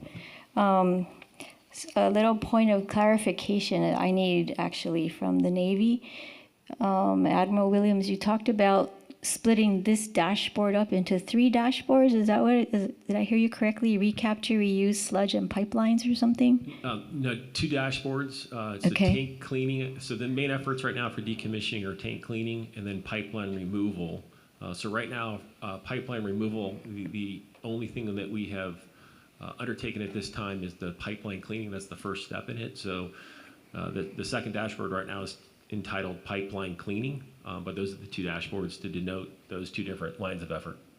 Why don't we just leave it all on one dashboard? Because it's hard to add everything up to see residual fuel that was left that you repurposed, and then there's the pigging stuff, and then there's the sludge. I mean, there aren't that many more things, right? I mean, can't we leave all of them on one dashboard so we can add it up to see what's the total amount that's going out? We'll take that back, and we probably can create a summary page, and then off that summary page create 2. So part of both these dashboards aren't just to denote the sludge and the residual fuel, but to show the progress of each of those efforts. So if you click to the next one, for instance, I think it's 2 slides ahead. It shows the progress in pipeline cleaning. As we get done with cleaning, we move to pipeline removal. You'll see a very similar of how much pipe has been cut out, a similar progress. So we can, what I think I'm hearing you is just do a summary, so it's clean, it's easy to understand of how much residual product is removed, and then use these dashboards to speak to the specific, where we are with tank cleaning and where we are with the removal of the pipeline. Yeah, I think that would be easier. That would make it easier for me. I find myself chasing all over the Navy websites looking for one piece of data. The other thing is, I mean, God forbid anything goes wrong, like you spill a bucket or something, but that will be denoted on some dashboard that this was spilled, the pig, whatever, fell out of the pipe or whatever, right? And so hopefully we don't have an accident like that, but we will be able to see it on one page. Copy, yep, no, appreciate that feedback, yep. Okay, so my other question, I think this is Commander Dunn's. Verification, you're doing the cloth rub test, the Mason Spectre or something like that. So in plain language, how many wipes are there going to be per tank? I'm gonna phone a friend here real quick. What's the total number? Okay.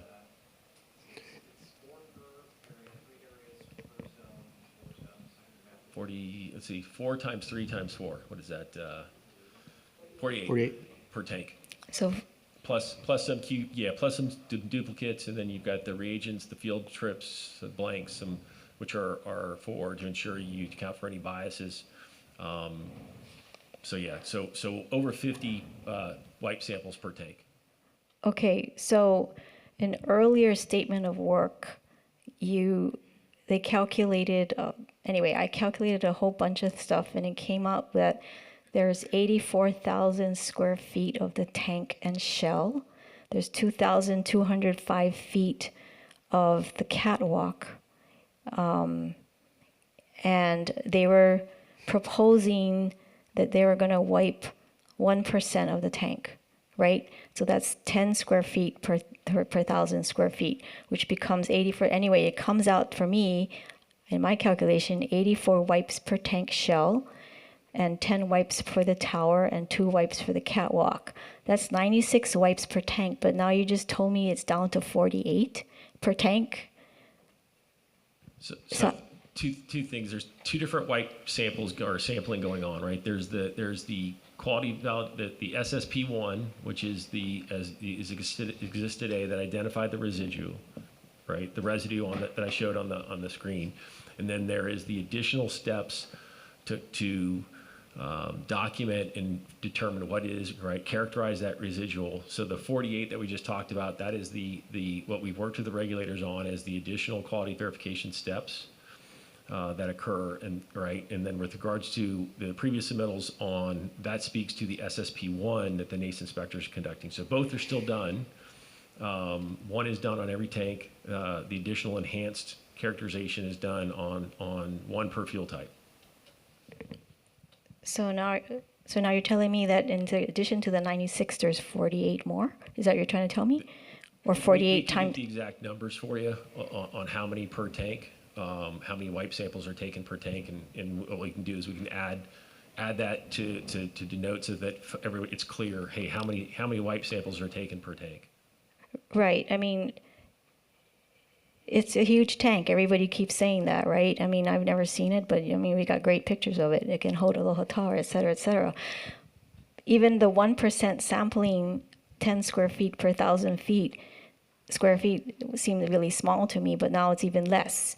So I guess that's just a comment I want to make, and also just maybe just in plain language, tell us how many wipes per tank, per catwalk, and per tower there's going to be. Okay. Any other questions from the FTAC members? I actually have some more. Is that okay? Sure. I just want to make sure if anybody else has them, because I'm trying to allocate the time fairly. So, okay, please continue. Commander Dunn, you talked about site assessment. What are you looking for? I mean, what exactly are you looking for in that site assessment slide? Yes, site assessment is part of the RCRA cleanup process Right. for the historical releases of fuel at Red Hill. I know, but I mean, what are you looking for? So you're investigating for the presence or absence of fuel around the site affiliated with the fuel infrastructure and the extent of any presence that is there. Okay, and what have you found so far? So we're still collecting data. We're in the initial phase. We'll provide an update at the next community forum as we have that information. Okay, and you mentioned something about examining the tunnel every 25 feet, and what were you looking for? So the part of the sampling approach for the site assessment field investigation includes passive soil vapor monitoring. So we go into the tunnel floor below the subsurface and we collect samples at these increments up the tunnel as part of the initial effort for the sampling of site assessment. And the data will be also forthcoming. Yes. So that's every 25 feet of tunnel, and you're also looking under each tank, right? Yes. Soil vapor monitoring under each tank, correct? I'm not sure if the passive soil vapor monitoring has been under the tanks has been going on for a long time. That continues today. That's not technically affiliated with the site assessment work plan itself, but collectively, all of that information will be utilized for the cleanup effort. Are you going to present both datas then? This passive soil vapor monitoring data is on the Safe Waters website. We update that regularly. But yes, in the future, we will have updates for the site assessment as we go. Okay, thank you. Okay, and I'm getting a little bit of questions about the volume on the microphone over there. So if I could ask you, when you're using a wireless mic, hold it real close. I was taught you basically hold it like an ice cream cone, except don't lick it.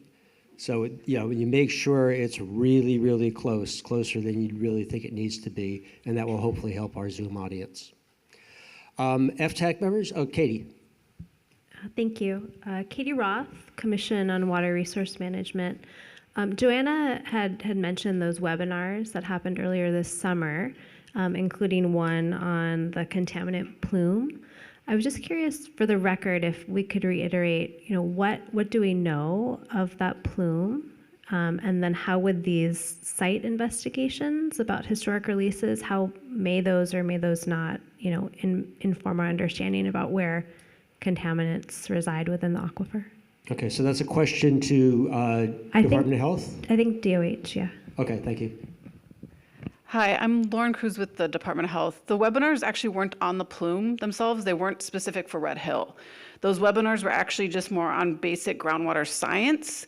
So it was more of contaminant fate and transport and whatnot. So that's what the purpose of those webinars were. So with regards to what the extent of the plume is, it's staying within the, it fluxes and goes kind of as it typically would, as we'd see fuel plumes do. But right now it's kind of looking at predominantly tends to decrease over time. We're not seeing it really doing anything major expansion, at least no evidence of that right now. Okay, thank you. And how would the site investigations that I think Joanna mentioned into the historic releases throughout that Red Hill footprint, how might those inform, or how are those related, I guess? The site assessment portion? I think she said site investigations. So the site assessment's going to need to be done for the Navy to identify where all the releases that have occurred are located. And then they're going to go into site investigation to kind of determine the magnitude and extent. And that will kind of help them figure out more of what we're seeing in the groundwater that might expand on all the information we currently have to get a better idea of what needs to be cleaned up and what the extent is and how far it goes. So it's multiple layers of data, and unfortunately the lithology is very complex. So it makes it really hard to kind of get a really, solid picture right now. Thank you. Excuse me. This is Matt Cohen with EPA, and I'll maybe add to that a little bit. So there are a number of groundwater monitoring wells, and we kind of have a sense of what's in groundwater. And where we need more information is what's between the bottom of the facility and the groundwater. And so part of the site assessment is looking for those areas of where a release may have happened And then once we identify, or once the Navy identifies where a release happened, then they go into site investigation. And so there are a number of areas, including where the 2021 release happened, that we know there was a release, and the Navy is already sort of engaged in site investigation efforts. So it kind of started before we got on this track, but that's what they're investigating. And so really looking at where the contamination is, and it's the Vado zone is what it's called, but that zone between groundwater and the facility, above groundwater.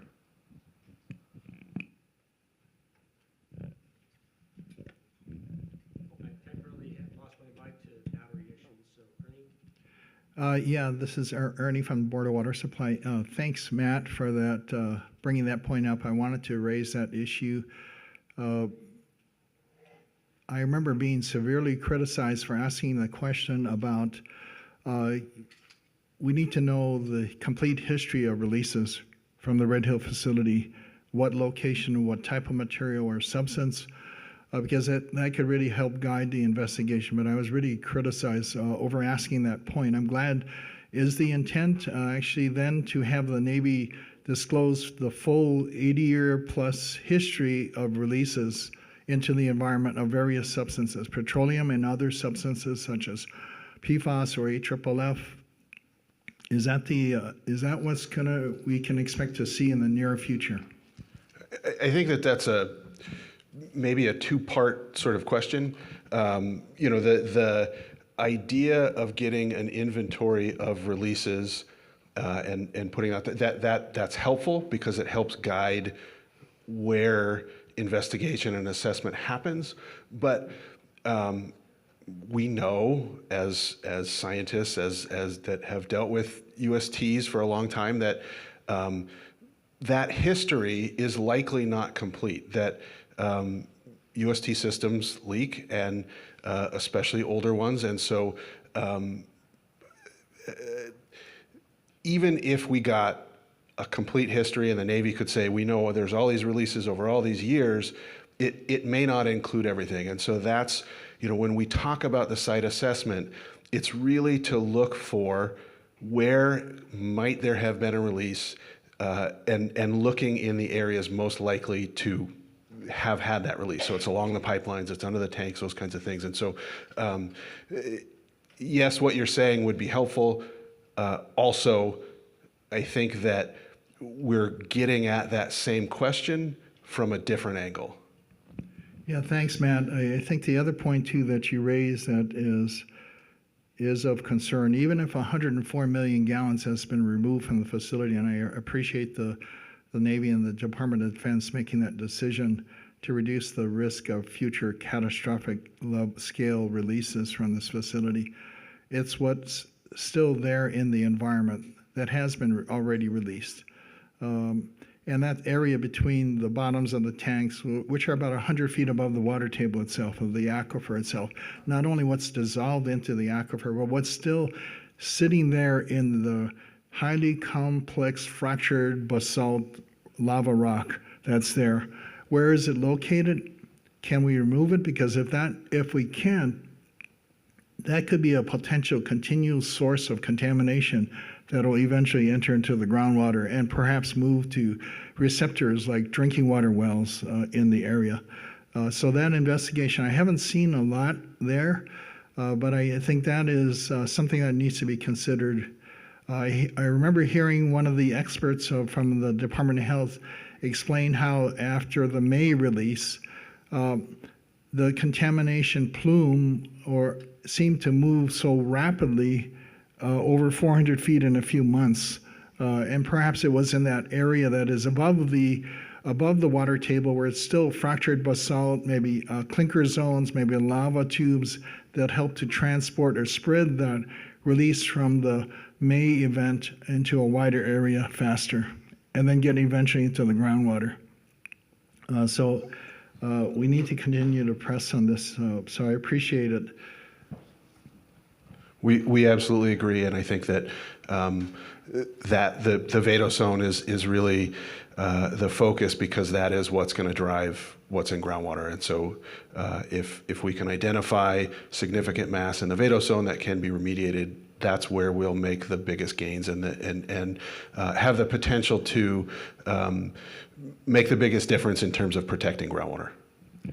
Thank you. I think one last point too is that I just want to make is the slide that I saw earlier put up by the regulators showed the PFAS investigation centered only around Adit 6, which is the November 2022 spill of 1,300 gallons of AFFF concentrate liquid near the entrance of just inside the Adit 6 and flowed out into the environment.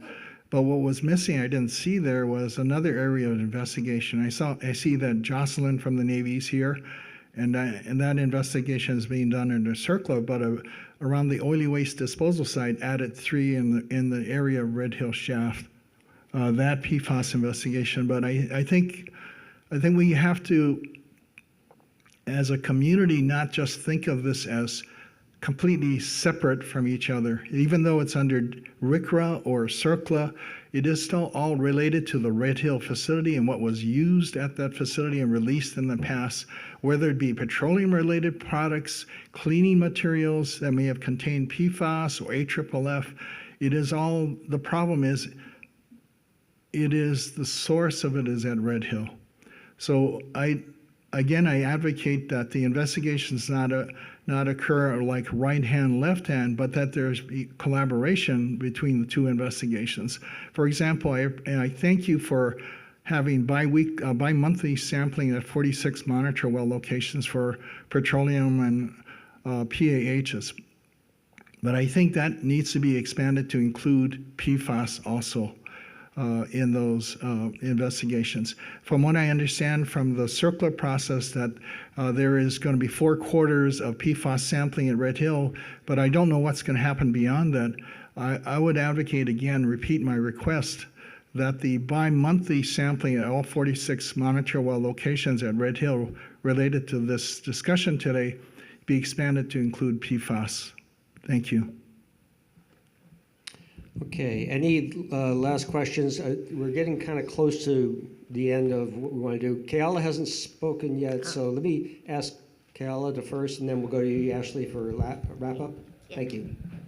I have a few questions just on testing and monitoring. And Admiral Williams, you spoke about the wash water as well as the sludge. When are those, like the wash water and the sludge, at what point are those tested? And is that information included or published, those test results? And yeah, make sure you're. I'm going to again phone a friend here as far as the specific details of where in the process it's sampled, at what points, and then the final disposition. So do you have that? There you go. Sorry. So our There's another environmental mic on the compliance back director. table there. There's one more mic you can use. Yeah, thanks for your question. So all that is collected and it goes into what we call tank 311, and it's sampled at that tank site. And then the results of that sampling are used to determine the final disposition of that, what's in the tank. And then the test results from those sampling, is that something that's included in the task force website, or is it available publicly? It's a good question. I don't know the answer to right off the top of my head, but I can definitely track that down for you. Great, thank you. Kayla, make sure your yes. mic's right in front, otherwise I can't hear you. This also, this goes to DOH, EPA. There is weekly Halava Stream wildlife and water quality monitoring. I just wanted to ask what is being tested in that weekly wildlife and water quality monitoring? Where are those results? Who's conducting them? So that's a question to Department of Health? Yes. Okay. I think they. Joanna? Yes. So that monitoring is required under the National Pollutant Discharge Elimination System permit that was issued for that discharge. And the data for the results, I will have to go back and check if it's being posted on the DOH Clean Water Branch website or not. I will let you know. And Thank then, you. do you know what they're testing for in terms of Halava Stream wildlife? So the wildlife portion was done in conjunction with the DLNR. So I will have to go back and check too. It does have, it's on our Red Hill website. You might be able to find that. I will look for it and I'll send over the link. Great, thank you. On the same topic of ecological monitoring and testing, Commander Dunn, do you know if, as a part of the ecological monitoring of Halava Stream related to the GAC discharge, is toxicology included in that ecological monitoring? Thanks, Keala. The primary monitoring for the Halava Stream is wildlife species counts and diversity. So I'm not certain if toxicology or toxicity, I'd have to validate whether or not that's included. Not the primary effort though. Okay. And then I guess on the same topic of wash water and sludge testing, the GAC system discharge, that water is also being tested. Is that information available as well? That is the information that Joanna was just talking about for the NIPD's permit to comply with Clean Water Act criteria. That's on the DOH website. Okay, so I'll look for DOH's test results on on the water discharge. Thank you. Okay, and Ashley, if you could make a brief one, and then we'd like to move on to the next presentation. Again, if you could remove your mask so you can be heard. Thank you. Okay, so what is IX? I guess that's my question for the either DOH or probably will be DOH.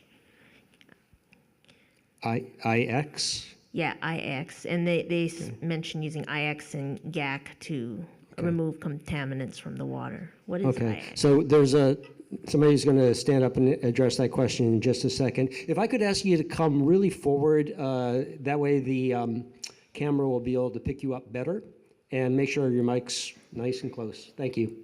Hi. And introduce yourself. Joan Corrigan. I'm with the Department of Health State Drinking Water Branch. IX is ion exchange. It's a form of drinking water treatment. Okay, and then do IX and GAC effectively remove PFAS contamination? So GAC and IX are both used as PFAS treatments. Different lengths will be more effective. The treatment will be more effective with different lengths. Okay, and then after the water is treated by using these methods, the final product, how is the water quality changed? Like, and not just quality, like is it safe to drink, but also like taste, or is anything changed after that whole process is done? Well, the whole purpose of the treatment itself is to remove certain contaminants. So in that way, it will be different. Okay, but what I mean is like, yeah, I'm hoping that the PFAS will be removed, but what I mean is like, will something else detrimental be added to it in the whole process of it, or like an unexpected like side effect as a result of using those treatments on the water? It is not anticipated. It's I guess it's the same thought process as if you were to use a carbon filter in your own home, where it's not meant to be adding anything extra into the drinking water. It's meant to be removing. Okay, thank you. I just wanted to clarify that. And then one more. For the closure plan requirements, this is more for DOH. For the facility closure design plan, what are the comments left by EPA and DOH that they are waiting responses for? I mean, and in general, just there's a lot of discourse back and forth between Navy and DOH and EPA. Are these requirements that the Navy has to meet, and this back and forth conversation, is that publicly available information, or will that be made publicly available? I'm going to hand that off to somebody else better suited to answer that. Okay. The department has issued comments on those, on that supplement 4. We have not received a response to that just yet. So when we do, we will review the responses.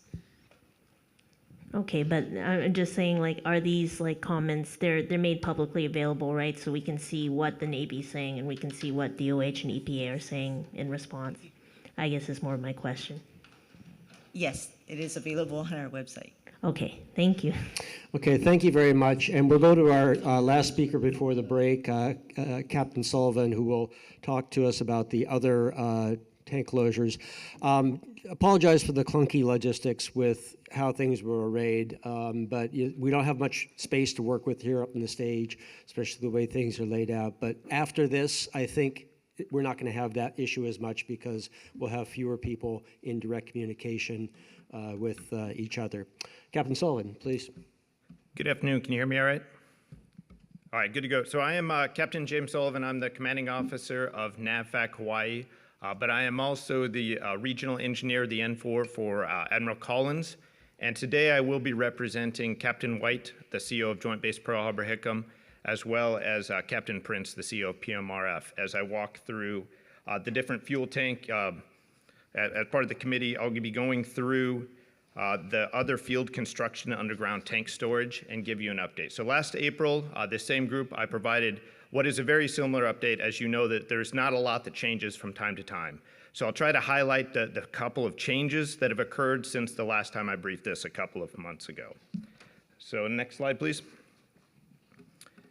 So the three different categories that I'm going to be focusing on today, I'll be talking about the permanently out of use tanks, those at Kipapap, as well as Waikakalahua.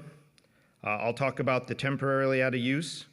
This is the diesel purification plant that we have on Pearl Harbor Hickam, or the Kahua. And then I'll also talk a little bit about those that are currently in use up at PMRF. So next slide, please. So hitting quickly on the Site 1, which is also the Kipapa site. So there are four tanks that are 2.65 million gallons each, that they are permanently out of use. These tanks were operated from 1943 to 1991. And in 2002, all of the tanks and pipes were emptied, clean, and welded shut. A response action memorandum decision document was approved and signed by the Department of Health back in February of 2012. In coordination with the DOH, the selected remedies included long-term monitoring, land use controls, lead-impacted soil removal, and then bioventing. Annual groundwater monitoring shows that the contaminant concentrations have been stable or decreasing over time, and that natural attenuation is occurring. So next, moving on to Site 2, which is the Waikakalahua, referred to as Site 2. There are 9 1.75 million gallon tanks that are permanently out of use. These tanks were also operated from 1943 until 1993. And in 2002, the tanks were clean and welded shut. A record of decision was approved and signed by the Department of Health back in October of 2009 with a no further action decision. All the monitoring wells and the bioventing were closed back in 2012. Moving on to the next slide, please. So now I'll hit on one that is at Joint Base, one facility that is on Joint Base Pearl Harbor Hickam itself. This is the diesel purification plant.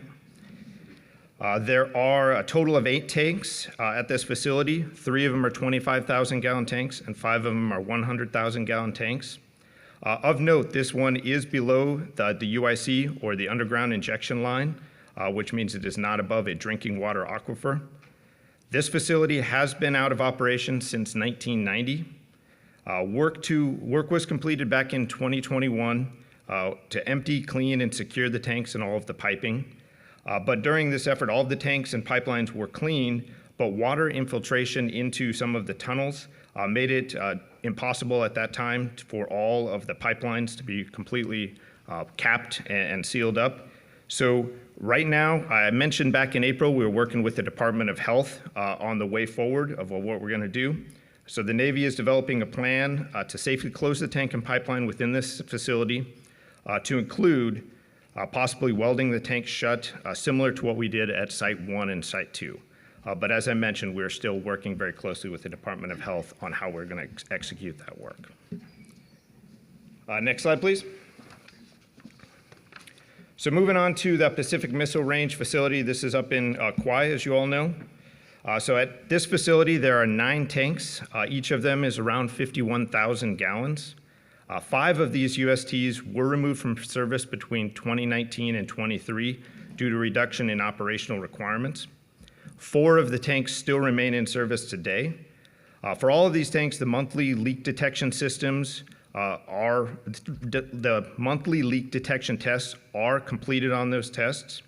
And one thing that I do want to note is that the DOH did perform an inspection of this facility back on the 27th of August. No violations were discovered during that assessment. The long-term plan, the Navy plans to replace all of the underground tanks with above-ground tanks by 2038.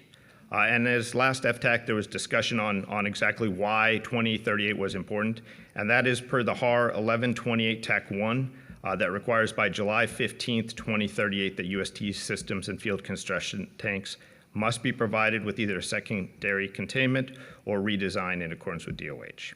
So that is why that 2038 date was listed at last FTAC. So DLA has committed and is already working to provide some of the funding that is required to begin all of the design efforts to begin the planning for replacement of those tanks by 2038. I know that was a lot of information quick, but as I mentioned, this is just a summary of really everything that we discussed over some of the last FTAC meetings. So pending any questions, that was all I had for today. Okay, FTAC members, any questions for Captain Sullivan? Ashley? Yeah. Again, the mask down. The and mask. Then, I have to thank keep you. remembering that. So for DOH, Waikakalawa, why was there no further action decided, like long-term monitoring or anything? Was there no impact to the environment decided?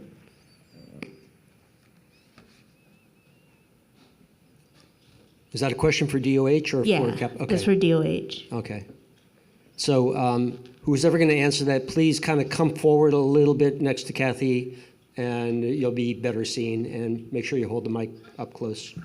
Okay, the record of decision for Waikakalawa was in 2012, I believe. And as part of that decision, there was long-term monitoring that the Navy had to do, as well as land use controls. And there's every 5 years, the Navy provides us with their sampling and additional information. Okay, so there was testing and such done. Okay, that wasn't reflected in the information, so I thought there was nothing else done. And then, okay, thank you for clarifying that. And could you state your name? Everybody who's coming up, just make sure you tell who you are and where you're from. Okay, I'm Department of Health, Grace Simmons. Thank you. Okay, thank you, Grace. Ernie? Captain Sullivan, I guess the question is, what are the specific contaminants detected at each of these sites? So I do not have all of the contaminants that might have been detected as part of that, but they would be part of all of the closure documents that for each of these facilities or the records of decisions. So I would have to refer to that documentation. I don't have all that information in front of me right this second. Do you know if at these sites there were PFAS investigations also conducted?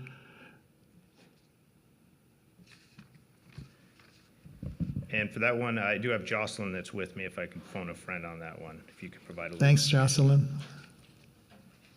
Hi, Jocelyn Tomashiro with the Navy.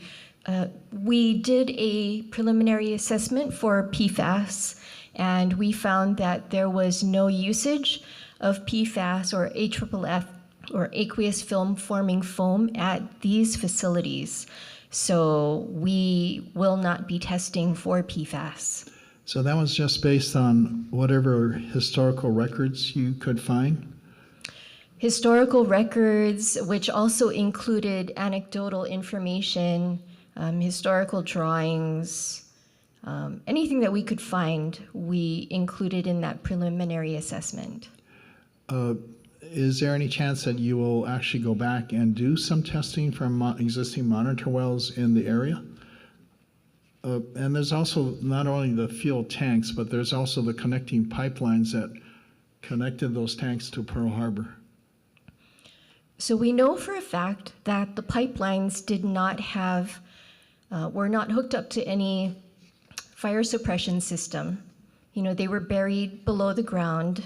The only thing, when we exposed the pipelines, the only thing associated with the pipelines were a cathodic protection. So the pipelines themselves should have no reason to be tested for PFAS.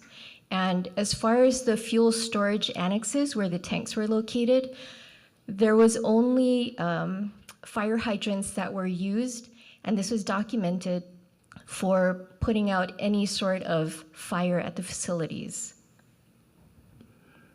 That's very interesting because, you know, they were detecting, I guess the Army, I think, is in one of its wells detected PFAS in it, and that well had to be shut down, and another well provided to that community being served off of it.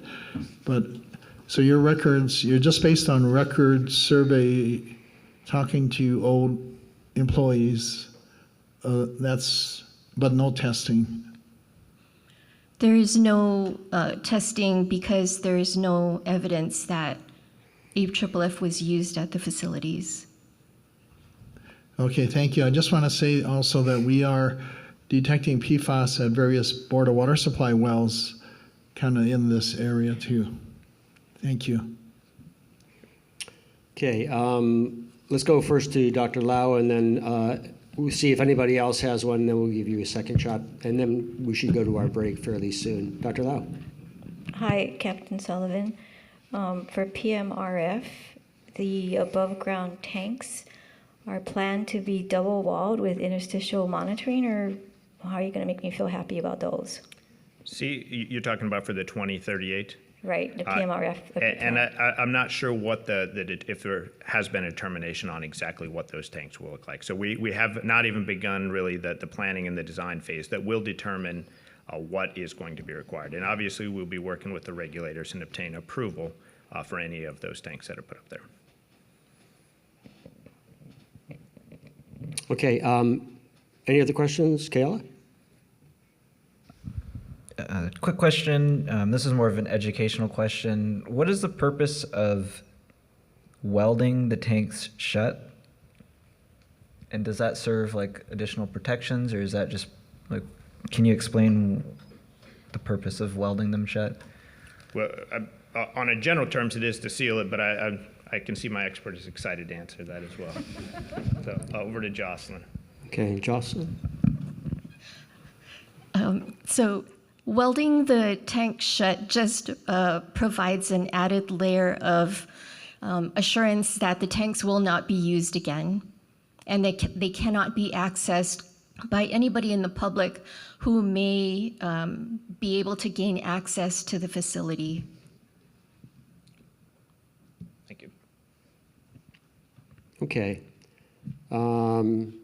Any other questions? Okay, Ashley, and then maybe we can wrap this part up and go to our break and then proceed. Thank you. So just quick question. So how long does groundwater monitoring testing, how long will it continue? Is it indefinitely, or is there like a set end date, like for example for Kipapa, but really for any of these sites, like after they're shut down? So I believe that is going to be site-specific based off of the record of decision that's made. Is that correct, Jocelyn? I mean, it's based off of the determination of the contaminations that were found and the results of the sampling. So. Yes, that is correct. So we have remedial action objectives that are stated in our record of decision, and once we meet those remedial action objectives through the monitoring that we do, then we work with the Department of Health to make sure that we've completed all the requirements and we get closure for that site. Okay, thank you for answering that. So for Kipapa, is there like a set end date at this time? At this time, we're still collecting data from that site. I think we still have a remedial action objective that we're trying to achieve, so we're still in the process of collecting data. Okay, thank you. I think Ernie wants to say something. I was just reminded that Department of Defense, I think it was in 2024, submitted a report to Congress identifying essential needs of substances requiring PFAS in it. And there was a whole list of things, and not just AFFF. So I know, and it's frustrating me a lot, but I understand where Jocelyn's coming from. She's just following DoD directives that are narrowly looking only at AFFF. If AFFF is used, then they're going to investigate for PFAS. But actually, the military also acknowledged in their report to Congress that there are many different things that contain PFAS, not only AFFF itself. So, I guess I'm screaming or yelling into the wind here, but we need to be more thorough in our. I would ask DoD respectfully to be more thorough in its PFAS investigations and not look at it with kind of blinders on, but look at the full possibility that PFAS may have been in different substances used on military installations, active or inactive. Just a little editorial. Thank you. Okay, thank you. So with that, oh, Claire, you have a last bite there. Borrow the mic, please.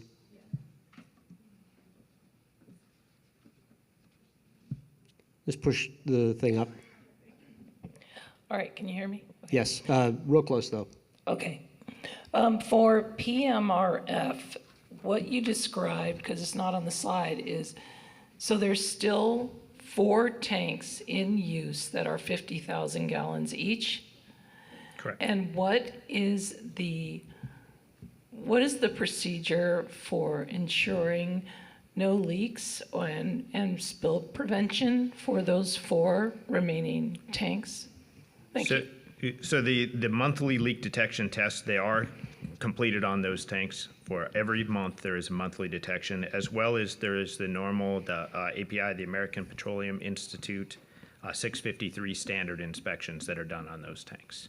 And I believe that's every 5 years, 10 years is when those API inspections. So that's what's being done on all of those active tanks until the replacement by 2038. Okay, thank you. Yes, ma'am. Okay, why don't we take our break now? I have 3:06, so let's take a 10-minute break. We're going to move into the next presentation on the agenda, which is the 5th one, and this is with Dr. Don Thomas from the UH School of Ocean and Earth Science and Technology, who's going to update us on the various studies that UH is involved in for Red Hill. So I'm going to, at this point, turn it over to Don, and you can launch right into your presentation. Okay, thank you. Let me see if I can get this started. Yeah, let's see. We want to make sure we can see that on the screen in front of us. So, Don, if you could just hold on a sec. It doesn't seem to be showing up in our auditorium. I'll let you know when it is. If you want to do any preliminary remarks while we're trying to get it up there, go for it. Okay, just really by way of introduction, just saying that, what I'll be discussing is, very quick summary of the results, of some of the results we've gotten over the last several years, doing research around and on the Red Hill area. I'm going to have to go through this very quickly given the limited amount of time. Do we have it now? Yeah, you're up. Thank you. Okay. And so we have a pretty significant team of people been working out there looking at groundwater, making measurements, and really all of this is intended to move us forward on understanding the direction and rate of groundwater flow in this very complex geologic area. So again, purpose of the study, this is the area of the study down here. Let me see if I can, so the area of study is shown here. And Ultimately, the work that we're doing here is intended to go into a groundwater model that will attempt to better describe rate and direction of groundwater flow. We're using a number of different methods, geologic methods, geophysical methods, and I'll go through some of these in my presentation and talk a little bit about our findings and some of the more significant findings, and just very briefly talk about model development. Okay, so some of the geophysical methods we've applied include gravity and resistivity measurements. These measurements are intended to determine the rock structures below the ground surface. Those rock structures often can either facilitate or block groundwater flow. And so we've done this density measurement allows us to determine the extent of intrusive bodies below the Red Hill, the Salt Lake Tuff Cone Complex, which is an area of more recent volcanism that's occurred in this area. Effectively, though, and I'm not going to talk about any of the other stuff because it just would take too long, but ultimately what we're trying to do is develop a three-dimensional picture of the structures, the underground structures, where we have alluvium and saprolite that is fairly effective at blocking groundwater flow, where we have more or less pristine basalt that will allow groundwater flow to move through the system. So kind of our first real effort is towards understanding the geologic structures. Another method, geophysical method, that has turned out to be quite interesting and surprising, this is controlled source electromagnetic surveys. And these surveys, in effect, very simply, they shoot a signal, electromagnetic signal, into the ground, and the signal that goes down generates a return signal coming back. We monitor that return signal, and we can, through some fairly sophisticated mathematical modeling, determine what the resistivity of the rock is below that survey. And the resistivity of the rock is a very important indication of whether the rock is saturated with salt water or fresh water. So we ran several surveys. All of these green lines are survey lines that we ran in this area, including inside of Pearl Harbor as well as outside of Pearl Harbor, to get a picture of what the groundwater is looking like. And in this case, the kind of brown to red colors are very low resistivity and are reflective of saltwater saturated rocks. The lighter colors and light blue is freshened water. The dark blue is likely to be fresh water. And the image on the left, on the right, upper right, that red line indicates where this survey was run. So this was run essentially along the shoreline there at Pearl Harbor, and what we're inside the harbor. And what we're seeing is that there is a significant freshwater saturated zone at a depth of, say, 75 meters down to about 225 meters below sea level. And we believe that this is telling us that there is fresh groundwater moving through the cap rock below the bottom of Pearl Harbor. I'm not going to be able to show you all of the survey lines, but again, on the upper right, you can see the red line there was done offshore and looking down at the submerged flank of Oahu. And we know that that area is covered by a fairly thick layer of caprock, marine and terrestrial sediments. And what we're seeing here is, again, at a depth of about 400 meters to more than 700 meters, we have this resistive rock that is very likely saturated with fresh or freshened water. We're also seeing the lighter blue regions here shallower. We believe kind of the shape of this structure indicates that this was a deeply dissected stream valley that then was subsequently filled in with terrestrial and marine sediments during various rises and falls of sea level, sort of relative to the elevation of Oahu. And it looks as though we also have some fresh water discharging through that area.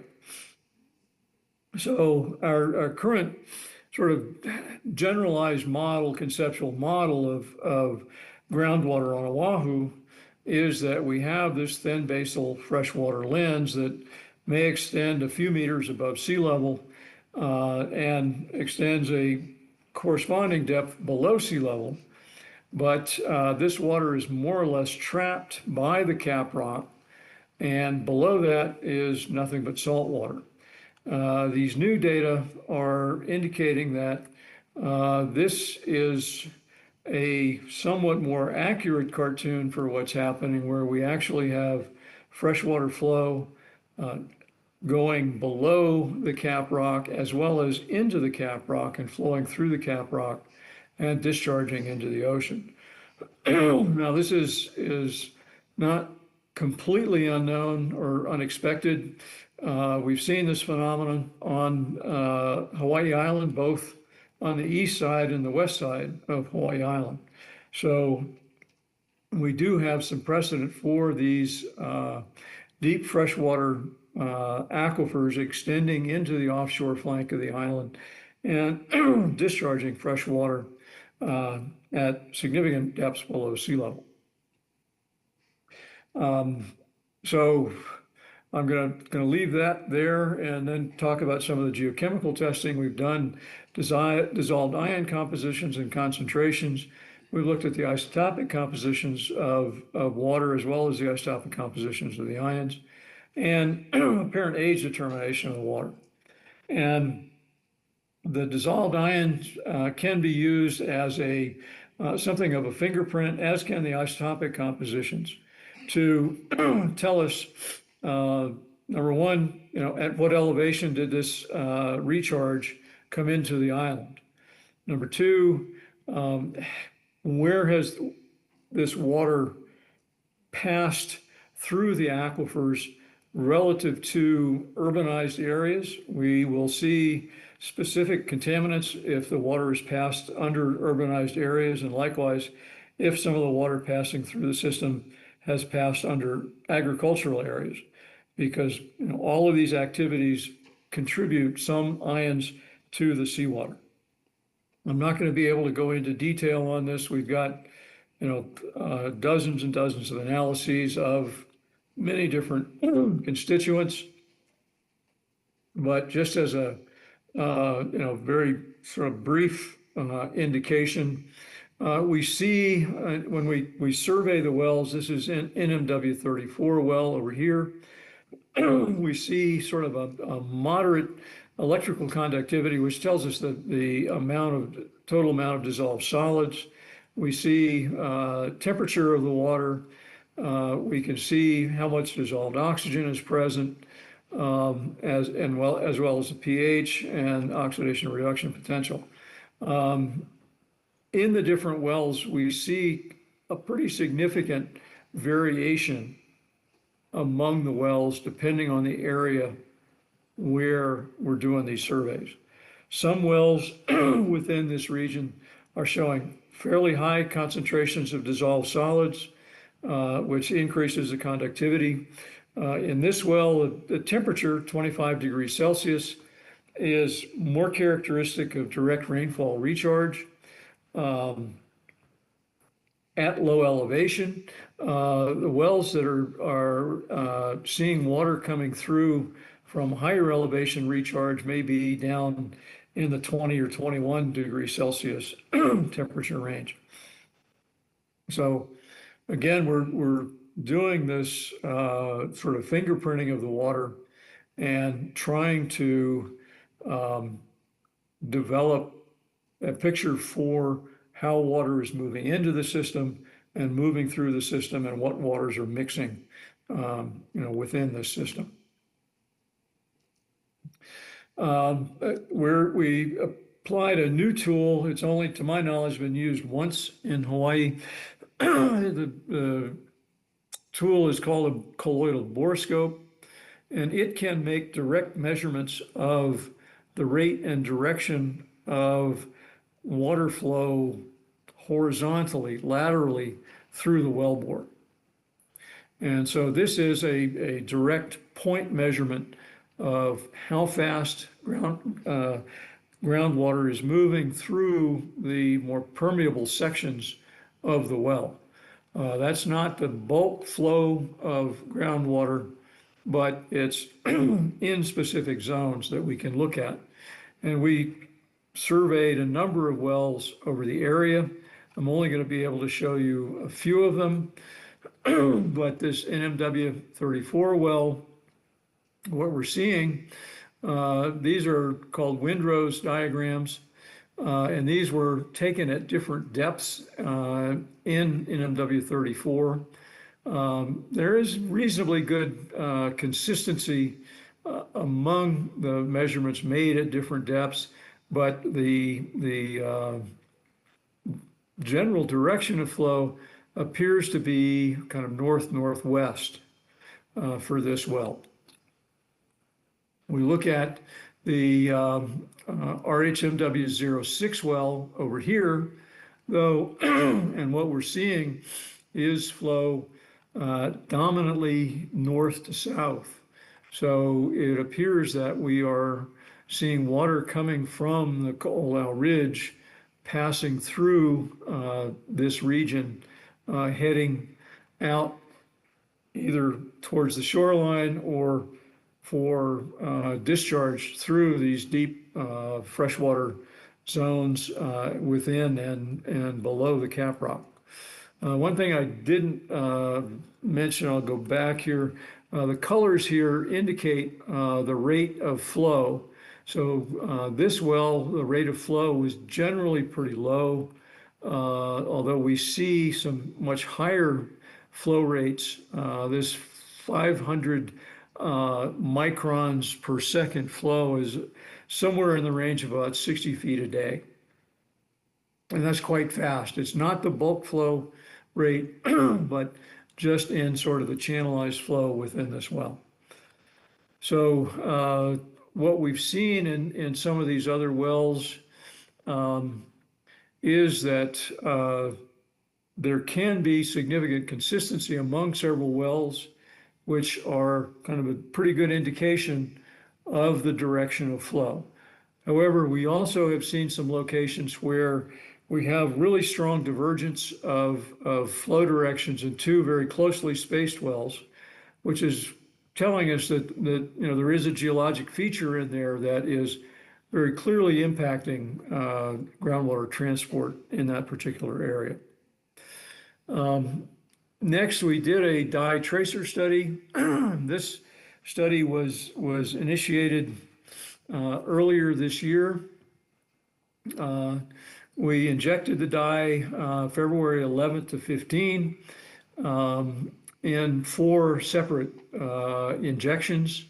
We used multiple methods of dye detection that have varying degrees of sensitivity to the dye, but also varying frequencies of being able to detect the dye.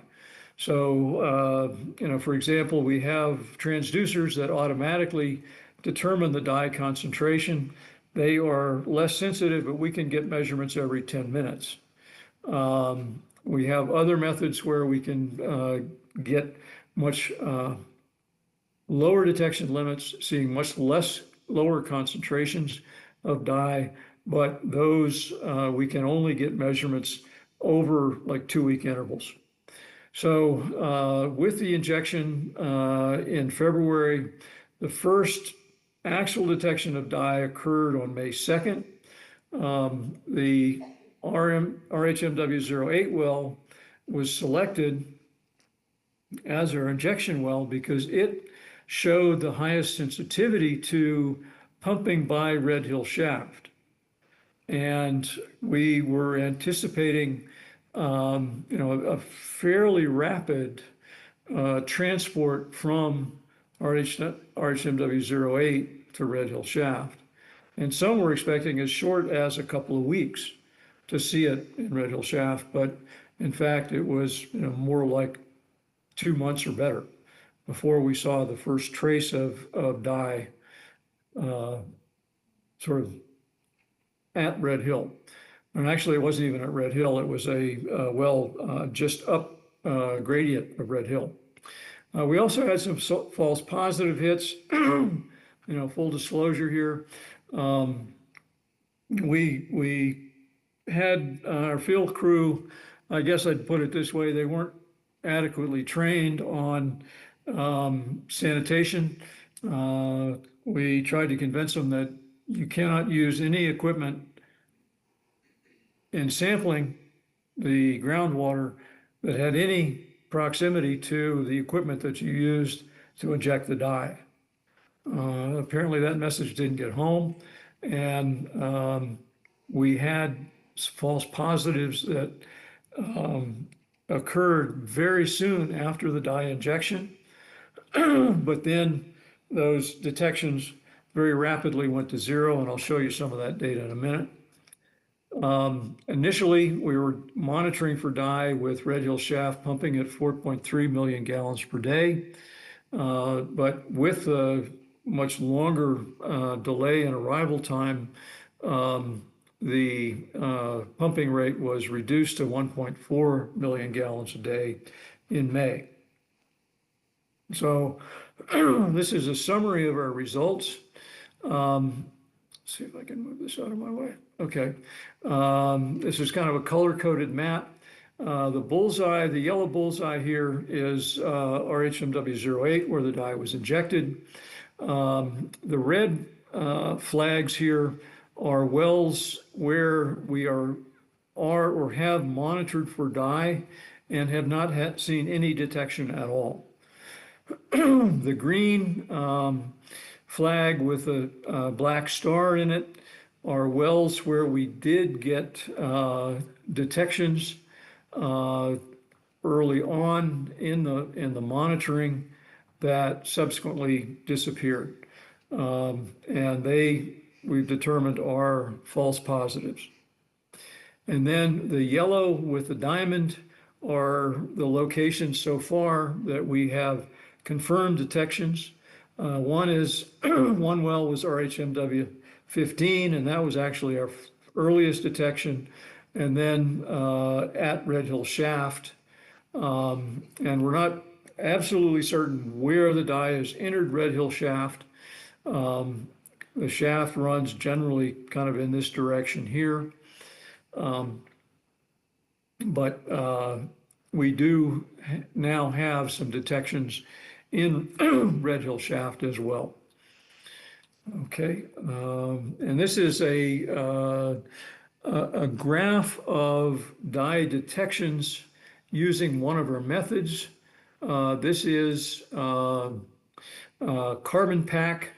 In this method, we put a activated carbon, a bag of activated carbon in the well, and it accumulates dye for the duration of its placement in the well. So it is by far the most sensitive method. And on this side, we have the concentrations in parts per billion that were extracted from that charcoal pack. And these wells are the ones where we had sort of the early but very short duration hits that then later dropped down to non-detects afterwards. This is detect at Red Hill Shaft, and we saw, again from early May, progressive increase. We did see kind of a dip, but then a continuing increase up to the most recent measurement that we've done with the dye packs at Red Hill Shaft. And we are going to continue to do this for as long as we can and try to get a complete curve of the dye arrival. Now, this is a dye concentration in water, and the red line with diamonds is RHMW15, one of the monitoring wells, and it first showed up a little bit before the dye in Red Hill Shaft. And this corresponds to this axis, the dye concentration in parts per billion. And these lower concentrations are in fractional parts per billion detections in water samples from these different wells. One of the kind of uncertainties here, we got RHMW18, we have sort of multiple hits in RHMW18, but we've then seen non-detects and not quite sure what's going on there. The RHP08 is this curve, which is again sort of within the trajectory of the dye between RHMW08 and Red Hill Shaft, and then this is Red Hill Shaft. So, and Red Hill Shaft is dropped down to non-detect, but we believe that that may be associated with a change in the pumping rate. And as I say, we're going to be continuing to monitor these for the indefinite future. So very briefly, for the modeling work, all of these data will be used to be incorporated, the geophysics and geochemistry, into a regional and local model, establish a flow and transport model to delineate groundwater flow in Pearl Harbor and Honolulu aquifers. And our approach is, and I'm going to go here, we're going to do a large-scale model initially at a very broad scale. And once we have a model that we're comfortable with that will tell us rates of groundwater flow into this smaller area, and those are key parameters in validating a more detailed, smaller area model, we will then develop this second smaller scale model to a higher level of precision that will give us a much better indication of groundwater flow rate and direction in this area. And I think that's it. So I'd be happy to answer questions. Okay, thank you, Don. So let's have the FTAC member questions. Who would like to ask Don? Starting with you, Ernie. Thanks, Don, for your work. Very interested in seeing the final results. Don, earlier I think the Navy referred to your groundwater model being completed in October. On their schedule, it looked like October 2025. When do you anticipate completing the effort and actually producing a report? That really is our end of our period of performance, and all I can say is that we will not have a model ready by that time. And we encountered a lot of delays in getting this work started up and getting it done. So we will essentially have all of our data sets by the end of October, but we will continue to work on that modeling effort sort of into the indefinite future. We hope to have something available by sometime in the spring of 2026. These modeling efforts, I mean, there's two things that you can say about modeling efforts. One is they take a lot of time, and number two is they're never really done. These models, if you have one that works, you're continually in the process of refining it. So, that's the best I can tell you. And not to put the Navy on the spot, but the question was, and I know it's not the Navy region that we're dealing with here, but Office of Naval Research, have they committed to providing additional funds that you kind of indicated to us earlier? Well, we have asked for those additional funds. It's pretty clear they will not be forthcoming. Okay, thanks, Don. Yep. Okay. Any further questions? Calla. Yeah. Don, can you just explain what that means from make sure Ernie, your microphone Ernie's last is- question related to not not having additional funds? What does that mean for the work that you're doing? Well, it means that the greatest majority of the field work is going to be officially done by end of October. There are a few people who are involved in the modeling who have other funding, who are going to be working on that modeling, but will not be able to spend their full time developing that model. So things are going to get stretched out. Now, I haven't totally given up hope for getting additional funds, and I'm still trying to find a source for additional funds. But right now, the situation is the Office of Naval Research has said, they've extended the project as long as they can. In fact, they said as long as they can without congressional approval, and I don't think anybody's getting congressional approval for anything for the foreseeable future. So, that's just the way it's going to have to be. So we will continue to work on this model. I mean, this is something that we feel very strongly that we need to develop, our own model independent of the Navy, and there is a lot of judgment calls when you're developing a numerical model, and those judgment calls can really substantially impact the ultimate outcome.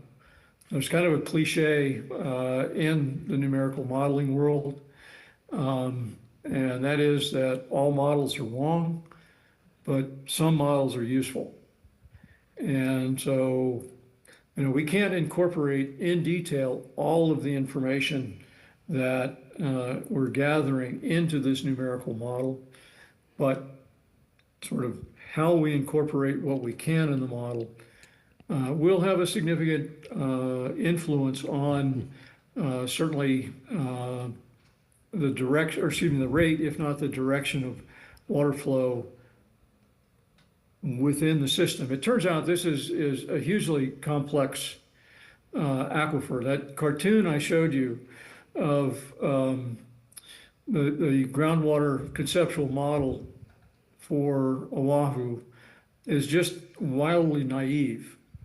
What we're seeing is a very layered system that we will have. One of the things that we've seen is that the shallowest groundwater at the top of the water table appears to be nearly stagnant. It's not moving. It may move when we get significant rainfall events, but it doesn't seem to be moving very rapidly at all. But layers below the surface can be moving at a significantly, in the same well, can be moving at a significantly higher rate. And we know that some of those deeper flow zones are artesian in the sense that they have elevated pressures above the hydrostatic heads of waters above them. But they are confined, and they're basically flowing essentially almost through a pipe. And so, really understanding the system is going to be difficult. It is extremely complex. Okay, Ashley? Oh, was there anything that really surprised you, or it was complete 180 of what you expected through the results of this project? I think the biggest surprise was the presence of fresh groundwater flowing below the cap rock and discharging to the ocean. I don't know how familiar you are with some of the early Navy models, but in those models, they were constrained to groundwater discharge through the Pearl Harbor Springs. And with the restriction to that location, some of the water trajectories were awfully strange. And with this sort of deeper flow, I think a lot of that's going to go away. This is something, as I say, I mean, we've seen this now in a couple of different locations, and this may be more common than we have recognized in Hawaii. But it has, very broad implications for our management of the groundwater resource, because our assumption has always been that all of the recharge that enters the island is discharging along coastal springs. And that's clearly not the case. And so, we got a significant fraction, we don't know how much, that is bypassing the basal lens and discharging directly into the ocean at depth. All right, thank you for all your hard work. And one thing that I was wondering, and it might be like self-evident through the word alone, but what does tilted layers mean?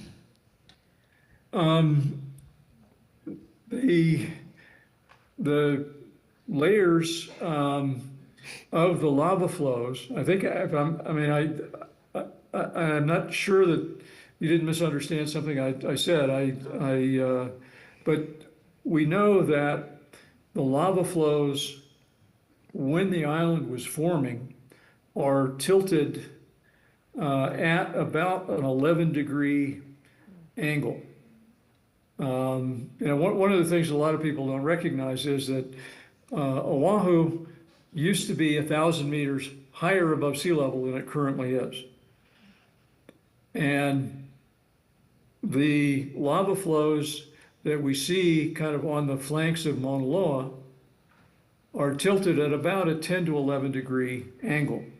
And it turns out that the conduits through which water flows most easily are parallel to what we call the dip of those lava flows at that 11-degree angle. And so in our model, I now understand where your question comes from. In our model, it will be sort of easier to get consistent answers if we can make those model layers, and that's how these models are built, layer by layer. If we can tilt those at the same angle as the lava flows. Okay. And then we can incorporate confining layers within sort of that sequence of lava flows. Because that's where these confining layers are. They're ash beds or soil beds that have been deposited during the history of the volcano and then subsequently covered by lava flows. But they act as capping formations that will intercept groundwater and force it to flow below sea level in order to discharge from the island. So in order to build that model with those confining layers and permeable layers, it's a lot easier to do that if we can make those layers tilted. Mathematically, it's a little more difficult, but more realistic to have them kind of at the same tilt as the lava flows. All right, thank you very much. I really appreciate you explaining Sure. that, and then its context in the study. Thank you. Yeah. Mm-hmm. Okay, any further questions from FTAC members? Oh, well, let me get the FTAC member, unless you're responding to something that was asked, but yeah. Actually, Admiral Williams, you're an FTAC member, so you could ask a question if you wanted to, but did somebody before have it? Kayla, did you? Yeah, go ahead. I was going to follow up on the previous question, Don, because it sounds like the Navy is looking for that report that you'll be producing, sounds like in the spring of this year, but it sounds like there's more work that needs to be done. What will be missing from that information? Because, right, it's important for that to inform remediation efforts and ongoing monitoring. What are we missing from your report without additional studies? Well, there's a couple of things for sure that we want to continue to do, and we fortunately on one of them we think we have found an avenue to continue the dye tracer study. So I didn't really go into this in talking about the dye tracer, but the dye tracer study is really what I would call, in a sense, a ground truth. What direction does or what directions do contaminants flow? They flow with the groundwater. And so with that dye, we can make these point measurements with a borescope, but for sort of a broader scale understanding of how water is moving through that system, that dye tracer is really the gold standard. We know where we put it, into the water table, and we're watching where it's moving to. That's really a true test of your model. And as you're building that model, you want to test that model against the data coming from the dye tracer study. There's a couple of things. The process of developing a numerical model is to build a sort of in mathematical space a three-dimensional structure that has certain characteristics in terms of hydraulic conductivity, in terms of, say, permeability, porosity, etc. And the model is designed so that as mathematical water flows through that network, what we're trying to do is imitate how water is flowing in the actual ground. And getting it to do that is very difficult. We use changes in water level during pumping. We'll use what we have, or we're able to determine in terms of the origin of the water that is moving into this system. If it's coming from the Coalell Ridge, or if it's coming laterally, say coming in from sort of agricultural areas or from urban areas. We will try to incorporate that into that mathematical model. But the dye tracer, an earlier iteration of the Navy model, they were trying to calibrate it against water levels. And the bottom line was, they had to kind of take extreme measures to get the model to come up with any realistic result at all. And part of the reason for that was that they were not aware that we have this deep submarine groundwater flow. They restricted the flow to the coastal springs. And kind of as an example, when they turned on Red Hill Shaft in their model, and in real life, when you turn on Red Hill Shaft, the water levels in these wells surrounding Red Hill Shaft will drop. And in the numerical model, in order to get those water levels to drop at anything similar to what they see in the field, they had to cut off a substantial amount of inflow of water coming into the system at the same time they turned on the well or turned on the pump at Red Hill Shaft, which was, to me, kind of an absurd assumption that you had to make. But looking at what we've seen now, you know, it's not like pulling water from a pool. We're pulling water from a river, in fact. We've got natural flow coming through the system. When they turn Red Hill Shaft on, it is drawing off some of that water that is would otherwise ultimately be discharged into the deep ocean, or in the shallow ocean, in the case of that shallow discharge running through the caprock. Okay, So, you know, that's the kind of thing that we have to do, though, to build and test a model. Okay, so let's move along. I think, did you have a question as a FTAC member? Very similar question. He actually answered it. Okay. In that answer. So thank you. Great, thank you. Dr. Lau? Not to put too fine a point on it, but the point is when you run out of money in October, there are going to be data points missing. Even if funding gets reinstated in 6 months or a year or 2 years, you're going to miss data points because you weren't able to collect the dye tracer. Well, no, the dye tracer is going to continue. We think we've got a way to keep that effort going forward. And so we will be able to, as things stand right now, we believe we're going to be able to continue that without interruption. But that's without the Office of Naval Research money. That's by No, you it's not figuring Office of something Naval else. Research money. You're trying to Yeah, pull.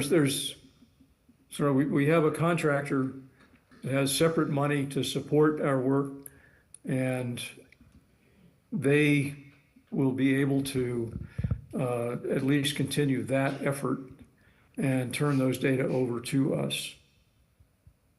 Eventually. So we will be able to continue at least the monitoring of the dye tracer concentrations for into next year. And then you would need more money to try and pull all that data together into some kind of a model. It's really a question of, whether we can have people working full-time on this or only part-time while they're working on other projects. So it's a matter that it's going to be slower. So I don't want to put words in your mouth, but it sounds like you've got a way to bootstrap it. Yeah, if at least the necessary. dye tracer, we can continue that. Okay. And then maybe, Don, is there any way the public can keep up to date with the status of major developments in your work?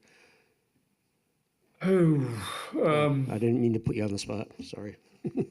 Well, I think we may be able to, work some kind of an arrangement with the Water Resources Research Center. They do have like Zoom presentations. Okay. So, as we make progress on this, we could try to schedule it through that. That might be very, very appropriate then. Okay. Any last questions? Because we have a kind of a longer piece that needs to get going, but Ernie? Really quick, Don, a couple questions. I don't think you mentioned how much dye was put into Monitor Well 8, Red Hill Monitor Well 8, and how much dye you think has been captured so far? The amount that went in, my recollection is it was about 20 pounds of straight dye. And the most recent computation I saw is on the order of grams that have been recovered. So it isn't a lot. The recovered would be at Red Hill Shaft, because the other wells we just take individual samples, so they're not wells that are being pumped, and so that dye will stay in the system and continue to migrate. Last question too, and I know this is going to be kind of your opinion. Given the presence of subsurface flow down below the top of the Pearl Harbor and down deeper, do you think any of the contaminants from Red Hill could also be migrating through that subsurface flow into our ocean? It's something I've given a lot of thought to. There's kind of a two-part answer to that. Because the fuel itself is buoyant, I don't know that the fuel would be able to migrate through those deeper conduits. I think it's hard to get the fuel to dive below the water table. The dissolved contaminants certainly could be, carried into that discharge zone. But one of the things that we've talked about extensively early on with even the 2014 release is that the dissolved constituents don't have a very long half-life in the water. Hawaii is, we're very fortunate that there's a lot of air exchange in the subsurface where atmospheric air is able to easily circulate. And so the oxygen content of the groundwater is actually quite high. It's near saturation. And as long as there's oxygen available, then those hydrocarbon contaminants are subject to attack and biodegradation to be broken down ultimately to CO2 and water. So, and one estimate that was made in these earlier discussions was that the distance of transport of the dissolved contaminants was only a few hundred feet before that biodegradation process completely broke it down.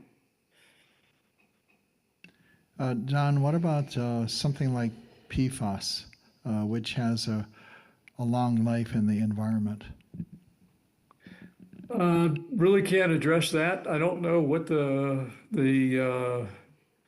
I think, just seat of my pants, it's going to depend on what specific PFAS contaminants we're talking about and what their lifetime is. That would take, I think, a bit more investigation to give any kind of a credible answer to. Okay, maybe at this point we should wrap this part up because I'm kind of conscious of time here and we want to reserve enough time at the end for public comment. So I think if we could move into the next agenda item, which is the discussion between FTAC members. And I'd like to ask the FTAC members to bring themselves back up to the table again. So bring your microphones and put them in the little tripods you have there.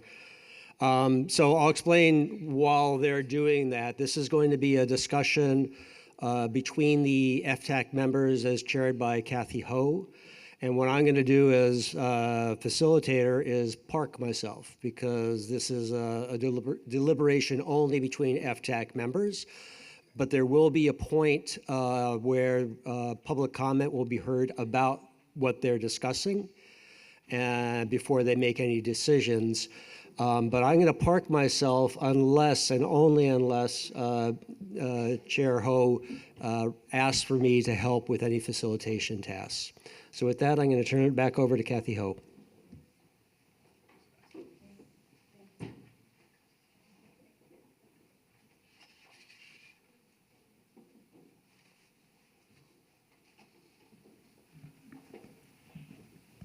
Yep, great.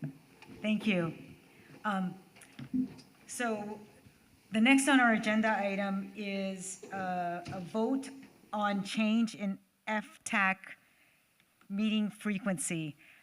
As you recall, last meeting, we voted on this, but it was not on the agenda, so it was improper, so we had to put it on the agenda again. And now so it's now properly on the agenda, so we can vote on it. Just by way of context, last meeting, I indicated that it costs approximately $20,000 per meeting for the department to put these meetings on. The meetings occur currently 2 times a year. In 2024, there was the March meeting. We had 19 in-person participants, and the October 2024 meeting, we had 5 in-person. And in April, the last FTAC meeting we had, which occurred in April, there was approximately 5 in-person public members. I also indicated that the agencies, both EPA and DOH, that you've already been briefed on, but we do webinars, attend CRI meetings, neighborhood board meetings, other boards and commission meetings, legislative meetings, and we do when we're invited to do the House, what are those, meetings with the Navy who presents at various, I don't know, what are they called?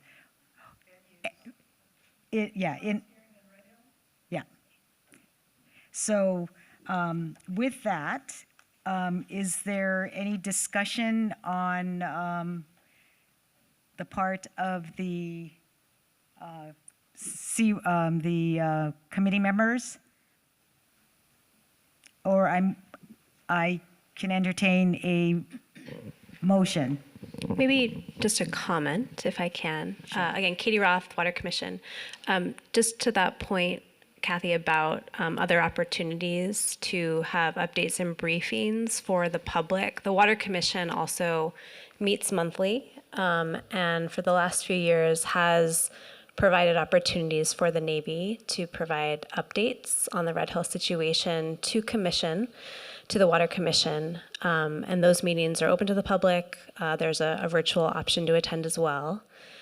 And those meetings could also be an opportunity for folks like Don Thomas and other partners who are engaged in research on this topic to provide briefings and updates as well. So I just wanted to share that fact as well. Thank you.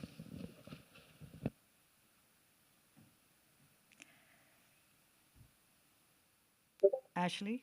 Yeah, I just wanted to say that, yeah, there are all these other opportunities around, but FTAC meetings are a very specific, unique opportunity to see all of the regulatory agencies and the Navy and us FTAC members and have the public in attendance so that we can all engage and interact with one another in this space. So that's something that all the other opportunities, it's all missing one party or the other party, or this is where we're all together, like a UN, a UN discussion. So, yeah, I think that FTAC meetings are unique in that aspect, and it's still worth having, more, not just like our current meetings, just having FTAC meetings at all, but more frequently, for that very reason.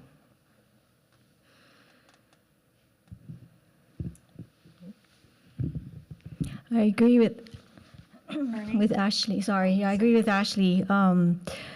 This is a unique opportunity to have all the parties in one room and actually speaking to each other and actually being able to ask questions and get an answer rather than just having them talk at me and tell me what they're doing and not really getting feedback. And I really appreciate the one that we did about the dashboard, like you took it under consideration that we could at least make the dashboard simpler.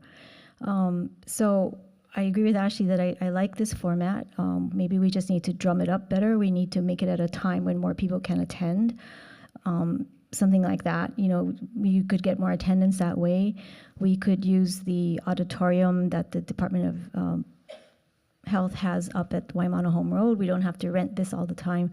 Anyway, I appreciate that all of the parties are in the room together and you actually do talk to me and do answer my questions sometimes, instead of, we'll take that under advisement, we'll come back to you with an answer, we'll kick it up the chain of command.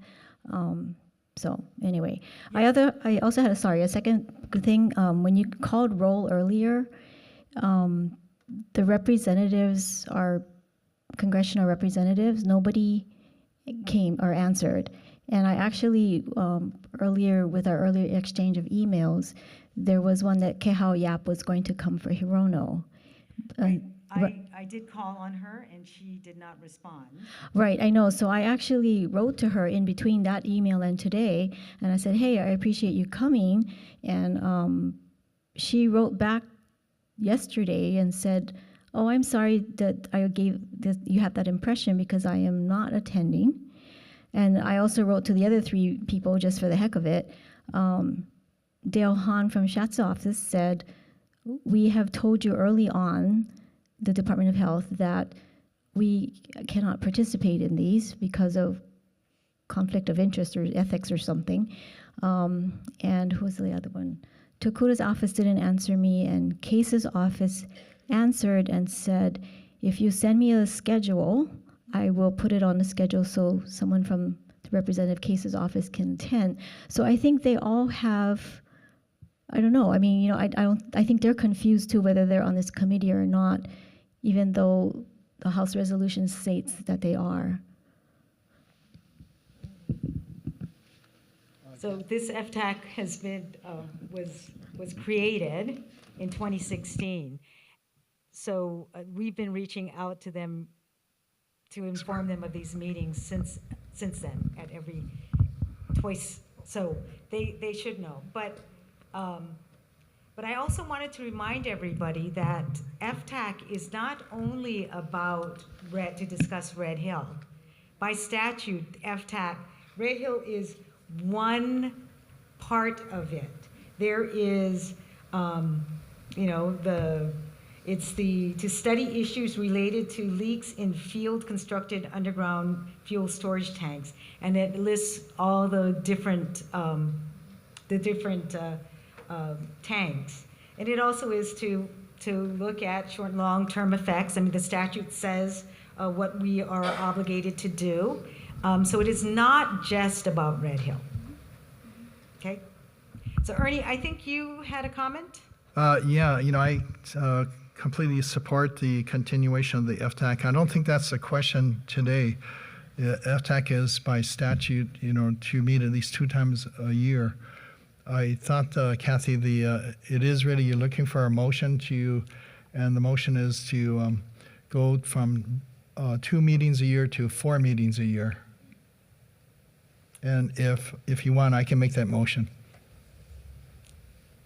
I think hang on, Ernie, you can hold that motion if you like, but I think we're still discussing it. I thought typically you take the motion first, then you open it up for discussion afterwards, according to Robert's Rules of Order. Yes, absolutely, and I was going to call for a motion. When we have the motion, I would also call for discussion based on the motion. So what we're discussing now is other things, but... yeah, thanks. Then, I've been attending FTAC meetings from the very beginning, and it's Red Hill is just probably the biggest thing that we have to deal with. But there are other facilities like on this list that are also of concern. Even they're shut down. It is the legacy of what those fuel facilities that operated in the past, not only the tanks itself, but the entire system. The miles and miles of pipelines that move fuel to and from Pearl Harbor and Hickam Air Force Base to these underground storage facilities well inland.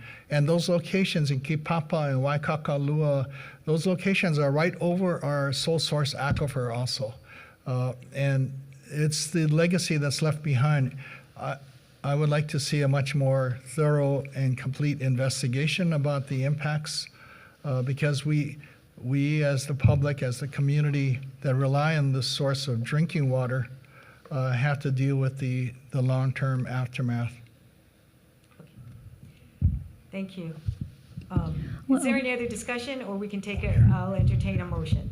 I have one more comment. Thanks. The Army and the Air Force abdicated their roles in those underground tanks to the Navy. So unfortunately, the Navy is responsible for all those tanks. So you're right, we tend to bring up Red Hill the most, but the Navy is responsible for all the underground tanks on that list. So, you know, that's just a splitting hair type of point. Okay. Is there a motion that? Go for it. Ernie, did you want to make your motion? Oh, thanks, Mark. Yes, thank you, Kathy, for the opportunity. And I do want to, before I make a motion, just to acknowledge that it was our state legislature that had the vision and foresight and courage to actually create this statute that created the Fuel Tank Advisory Committee. So my motion is simply this, that we go from, I move that we move from 2 meetings a year to 4 meetings, or a quarterly meeting each year of this Fuel Tank Advisory Committee. I second the motion. Thank you. I third the motion. It's been moved and seconded that the FTAC goes from meetings 2 times a year to quarterly at 4 times a year. Is there any discussion? FTAC members? I just want to know for clarification, does quarterly mean every 3 months or approximately? It would be, yeah, every 3 months. Katie? Thanks. Just, I guess, a bit more clarification on the costs that you mentioned associated with each meeting. Can you break down at all that $20,000 figure per meeting? That sounds like a lot of money, and I just want to understand what that goes to support. So we had to rent halls to use it. We also had to, I don't know if somebody can help me with the cost.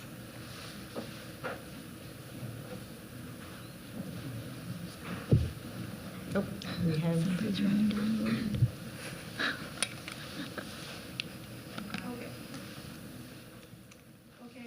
Okay, hi, I'm Kellyanne Lee, and I'm the Red Hill Project Coordinator for the state of Hawaii. I don't have the amounts off the top of my head, but that cost does include the rental for the facility, including time we spent setting up. It includes the AV. All of this you see around you is not something that the DOH has the capability to do ourselves. We also used to hire Olelo. We hire Keith for his facilitation services. Security is another one. We just have to hire a lot of people to do these meetings. I don't know if I missed anything. And security, I believe it was when we did some events at schools.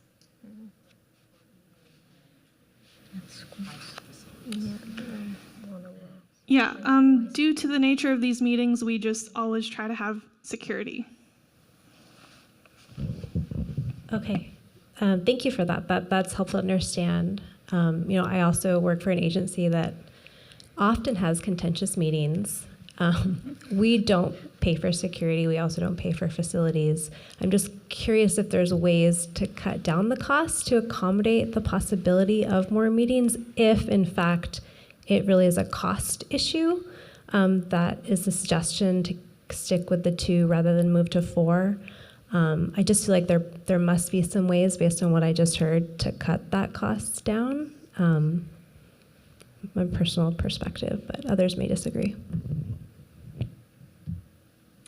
Yeah, so we, let me just say that we tried, we at EHA, we don't have big rooms or halls that we have in our inventory to use.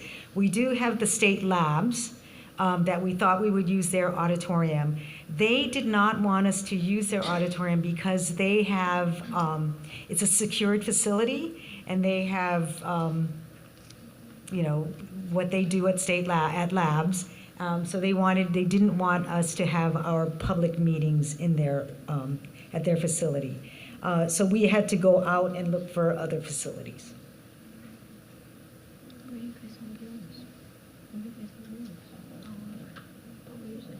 Is there any other discussion? Yep. Claire Trombador, EPA. I just want to add that I so appreciate hearing from everyone and hearing the input. For us, we're committed to public outreach and to community engagement around the Red Hill Project. And I think we've shown that. We show up, we're here. We're here at many of the other types of engagements that we support and participate freely in and are glad to do it, even when our government is in a lapse of appropriations. We are here. At the same time, I just want to add that it is a big lift for our teams to attend these meetings. We're glad to do it, and we do so twice per year, along with the other many engagements that we do and the actual work that we do to oversee the Navy and ensure that they're doing the right thing. We also want to make sure that that this is a meeting that deserves, you know, 4 times per year. And when DOH has shared with us that the numbers of folks that have been able to attend or have interest in attending has decreased over time, faced with the cost that they bear for the meetings. EPA would, I think as a group, we have discussed this, and we support the current frequency of 2 times per year. So I just wanted to add my thoughts to the discussion. Thank you. I personally feel that if we made these meetings more available to the public, because we have it while everybody's working during the weekdays, so if we could make it like at 5, and then alternate between having it on weekdays and weekends when more people can actually attend, and also give us like a two-week lead time, because like not everybody can just drop whatever they're doing. Like they announce it like 2 or 3 days beforehand, and then they, oh, well, I guess I'm missing it because I already had prior plans. So if you could announce a lead time of at least 2 weeks so people can call out, because I've had to, you know, call out from work to be able to attend even these meetings. So yeah, that's a major consideration, and I think that has a lot to do with why we don't have a lot of attendance.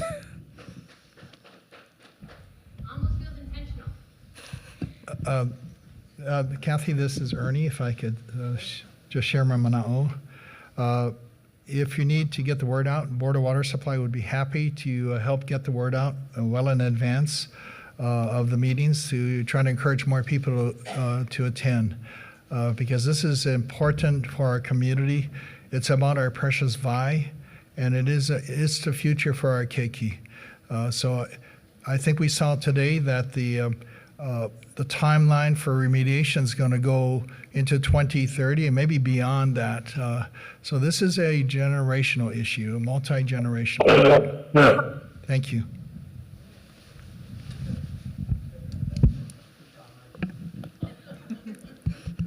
My turn? Okay, we could fire Keith. Just kidding, Keith. If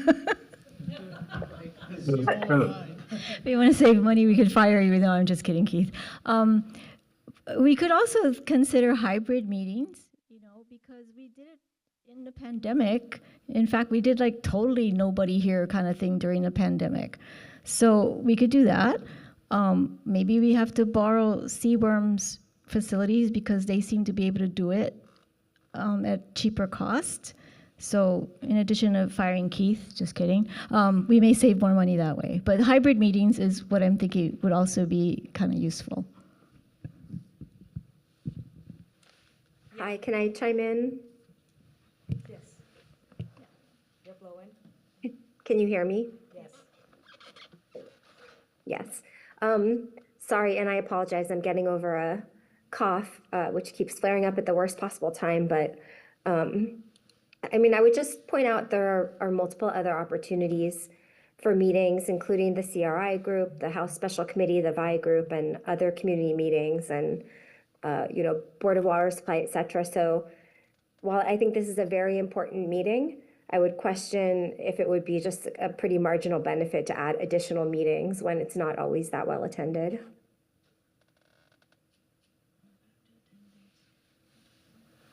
Thank you. Is there any other comments from the FTAC members?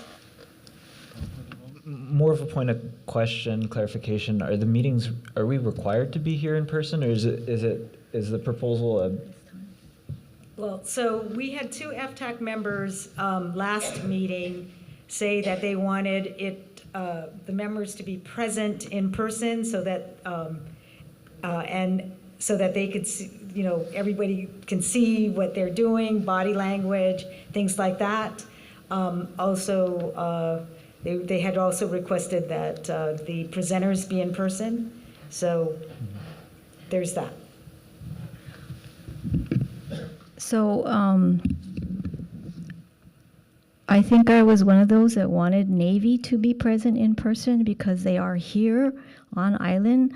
Claire is in DC, so maybe Claire could come in from, viewing, just like we were going to have the NASM Elizabeth Boyle come in from remotely because she's in DC. But because Navy is here, it would be nice that they would actually attend, because when we did that the other way remotely, because they have all these layers of security, there's like a 3-second delay when they started talking and I couldn't hear them, and it's just, so yeah, I was one of them that wanted Navy here at least because they are physically here.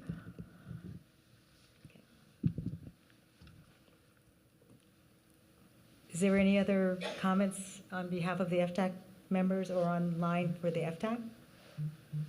No. So what I'd like to do is take comments from the audience if they wanted to provide any comments on this before we actually take the vote.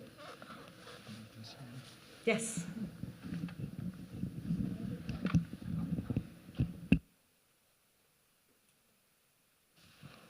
Hello? I never came here to make friends, okay? I agree with the Department of Health, Kathy and Claire, and those of us that do take the time to come out.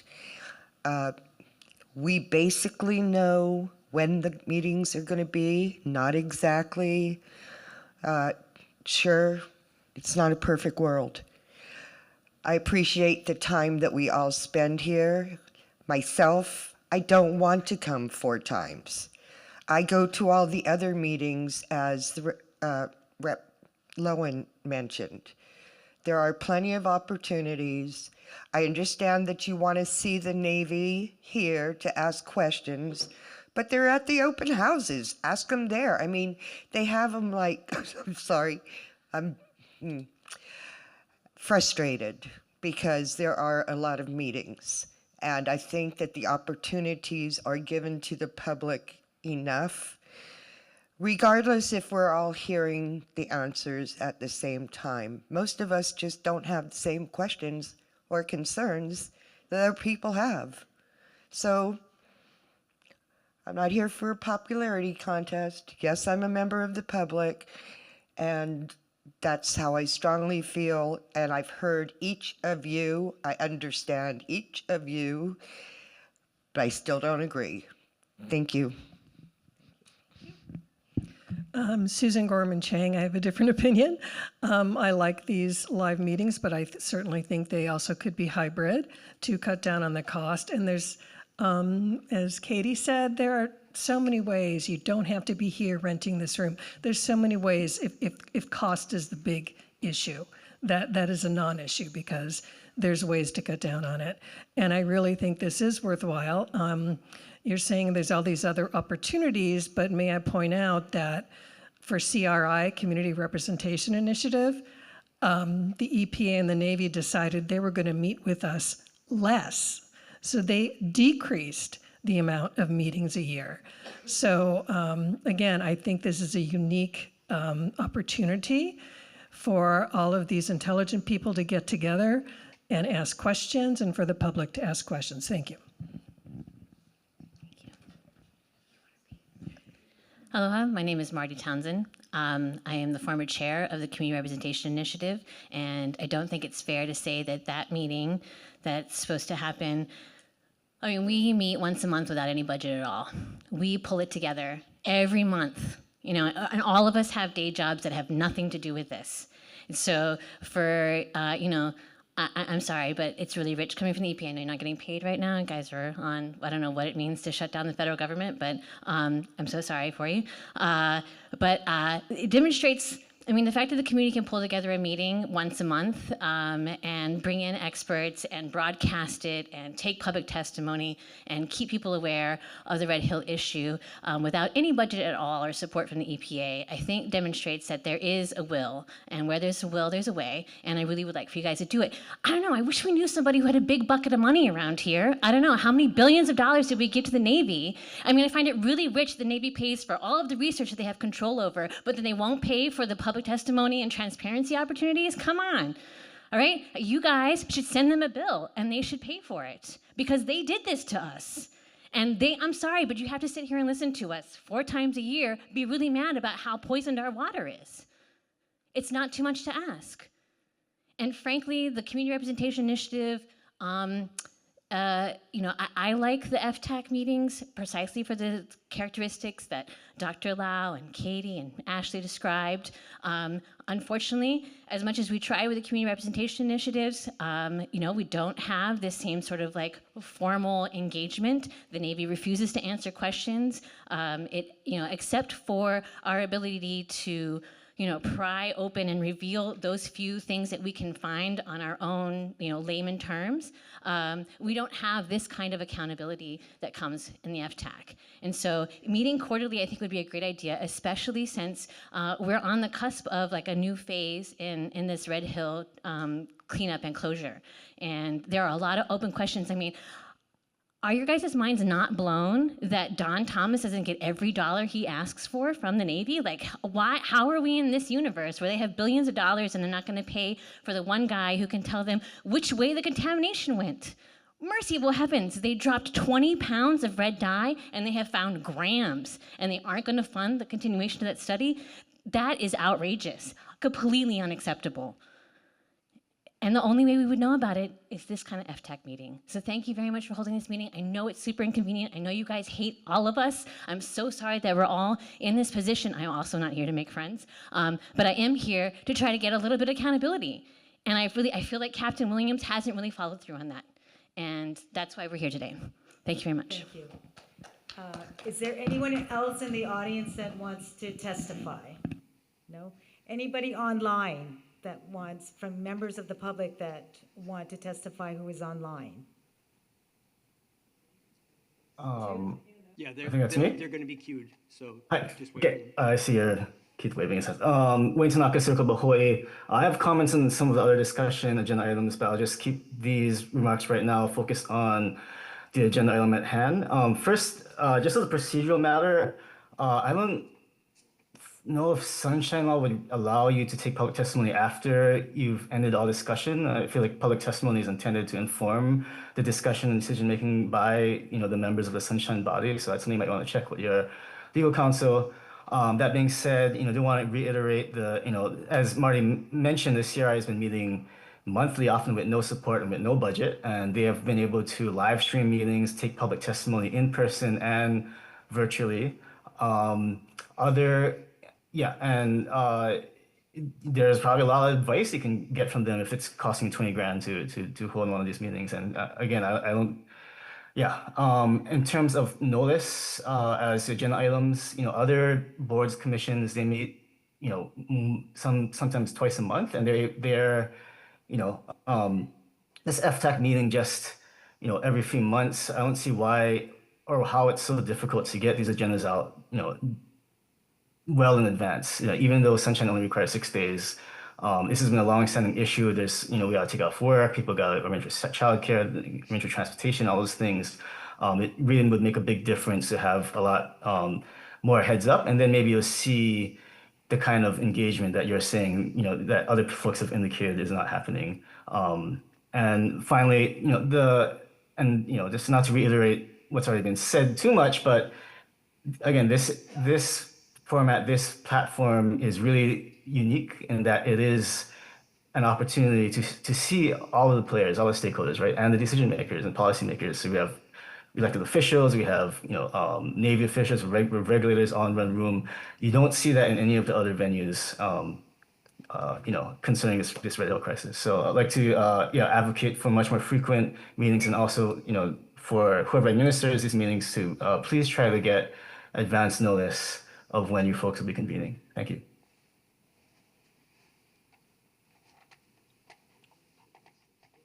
I was wanting to just throw out a potential solution idea. If the meetings were to be 4 times a year, then why couldn't 2 be strictly online and 2 be the in-person format with hybrid option, just to keep costs down?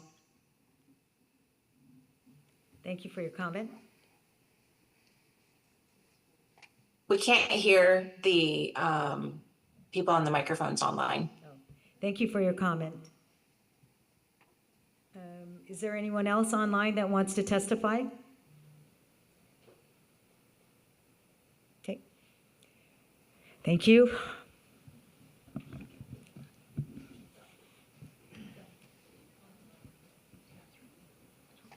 Nope.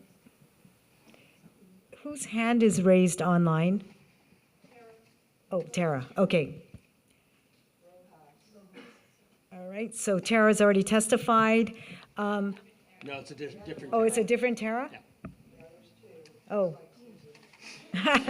All right. Can we get Tara Rojas? Tara, are you?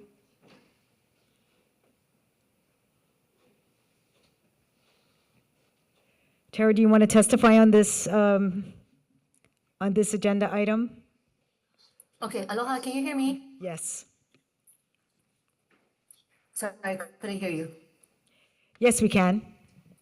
Okay, so aloha, Tara Rojas. Just want to do a quick commentary that I apologize. Right now, there's also the Elections Commission going on right now, meeting still, and I'm gonna rewatch this as well. But as I saw the EPA, the Department of Health and the Navy there, just want to make sure that you all are there at the community meetings. And regarding when I was able to take a look at, pop in every now and then and see what they were presenting, just keep in mind, everyone, that no matter how well their presentation may look, or like polished, just keep in mind that when they first opened the Red Hill, they did a presentation like this one today. And we know that in the meantime, since then, we've seen cover up, gaslighting, and just disregard for their own members and their families' health, as well as all of Oahu. We've seen in court case recently one that it has been affirmed that they did cover up and they did lie on facts and they did gaslight their own members as well. So keep this in mind, especially Department of Health. Do not allow the Navy to reopen the closed wells. Do not allow the Navy to reuse the Red Hill facility. Please look into their elementary school that they're building right at the top of Red Hill that is apparently super huge and apparently towards the end of construction. Tara? Because these are the Keiki's lives that we were talking about. So in other words, to say that the Navy cannot be trusted, Department of Health and EPA, you need to be on the public side. Tara? As the Board of Water Supply is. So Tara? just keep that in mind. Thank you. Mahalo. Thank you. All right. Is there anyone online that wants to testify on this agenda item? No. Sorry? In response to Tara Sutton's suggestion for online only for 2 times, it's not allowed by Sunshine Law to be online only. You need to have a... Oh, a hybrid. Hybrid would be the only option. Yeah. Yes, thanks. Okay. Thank you. I'll be there. Okay. All right. It has been moved and seconded to have these meetings held quarterly, every 3 months. For this vote, we will ask that it be an oral vote. And if those online could please put your cameras on, and we will begin voting. Okay. There are 11 members present, and a simple majority would be 6. Okay. So, Dr. Melanie Lau.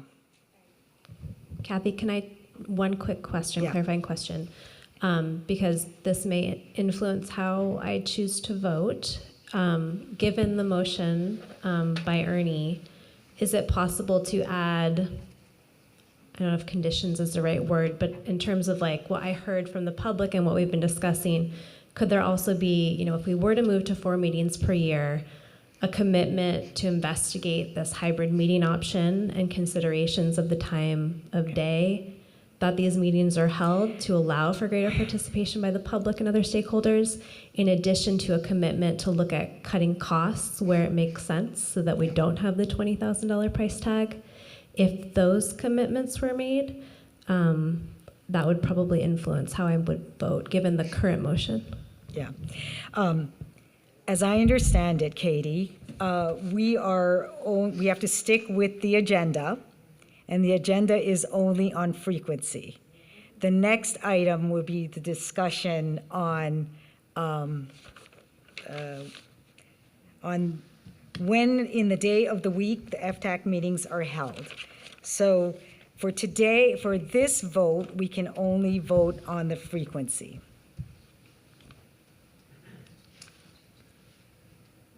Okay. Kathy, this is Ernie. I'm open to an amendment to my motion that says four meetings a year and explore hybrid meetings. Okay. Katie, would that meet your requirement? I think so. I mean, the cost for me really does factor in. I really don't want anybody, the $80,000 a year, if that's what we're looking at, is quite a bit of money, I think, to host these meetings. And I feel like it can be done with a smaller budget. So that is still a concern, that the high cost to hold these meetings. Yeah, for Board of Water Supply, we do 12 meetings a year, and it's hybrid. And I'm willing as a FTAC member to come in person, to be an in-person attendee to the meeting, and others could participate virtually. So I'm open to the amendment to my motion. Is there a second? I like Katie's amendment and Ernie's proposal. So can you state the motion with the amendment? What do we? So I think it was Ernie's amendment, and it was to hold these meetings quarterly, four times a year, with the ability to explore hybrid meetings. Is that correct? we just exploring them or are we going to have them? If I can turn this on. Yeah. Can I make a comment? Go ahead. First, I want to make sure that everything still works with taking the vote if we change what was agendized, because that was the issue last time, I think. I don't want us to have to end up taking a vote for a third time. And as far as the idea of an online meeting, I mean, it sounds like it will require a statutory change to Sunshine Law potentially. And so even if there's a vote, I think everyone could verbally agree we'd be willing to explore that option. But if we vote to increase the meetings from 2 to 4, and there's not a statutory change in Sunshine Law, then we've just still effectively voted for the same thing. So I'm not sure that it substantively changes it, or it's very uncertain what effect that has of that change in the motion. Right, so as I understand, Rep. Lowen, you're saying that we should stick with the agenda, which is to vote on the frequency of the meeting. I mean, I guess it's up for discussion. I'm just wondering if the change in the motion really accomplishes anything or just sort of muddies what we're voting on. How about we modify it, that we have quarterly meetings every 3 months with at least 2 of them being hybrid meetings, because But I think we said we cannot because of Sunshine. But it's hybrid, not online only, right? It's Oh. online only, you're telling me, is against Sunshine Law, not hybrid, right? Yeah, somebody know, yeah. Yeah, is Wade Hargrove online? Because that's what she's saying, right? It's online, but we're saying hybrid. We can make all 4 hybrid as far as I'm concerned. We just say at least 2. Yeah, so we just have to vote on the meeting frequency. That's what I'm saying. Why can't we do all hybrid then? If it's at least 2, we get the option of 2 in person. Okay. All right, is there,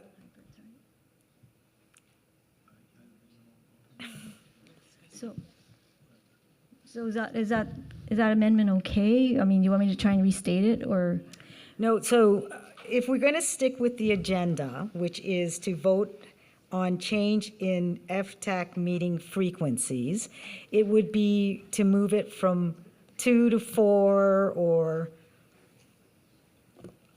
it's the amount of times that we meet. So if we're going to just stick with what's on the agenda, that's what we're voting on.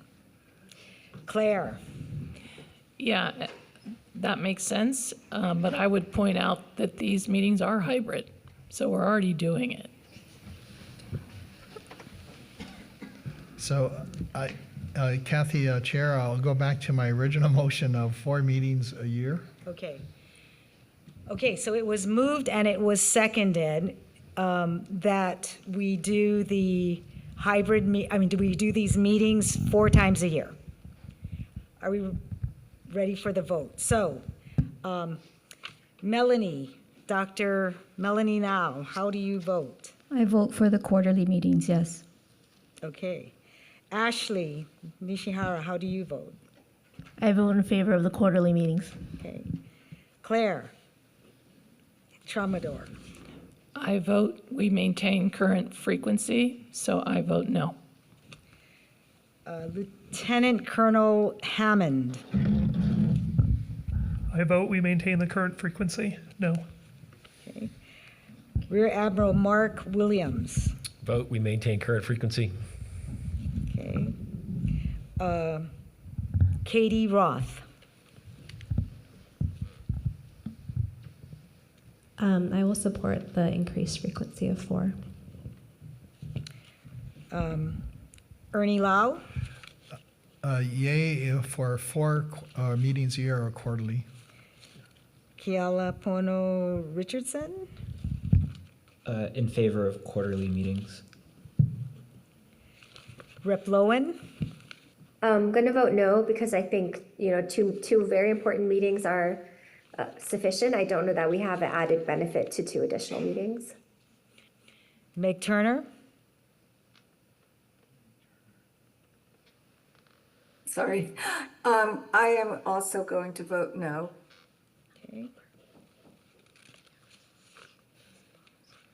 And I will vote no. So what do we have? 1, 2. Okay. The noes have it. Thank you. We had 5. Okay. I was counting. Thank you. So next we'll go with the discussion on the day of the week FTAC meetings are held.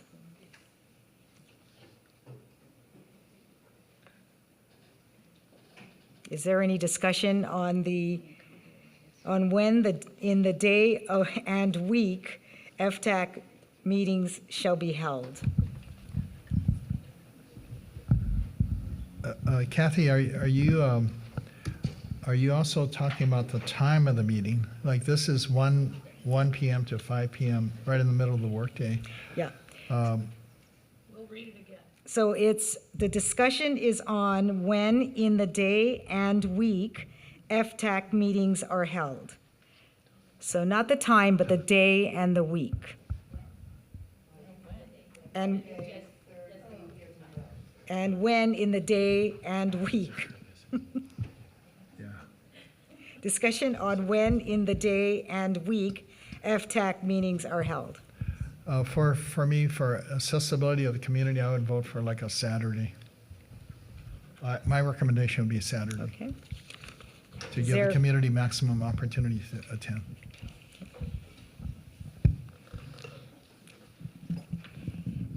Anyone else on Yeah. FTAC has a discussion?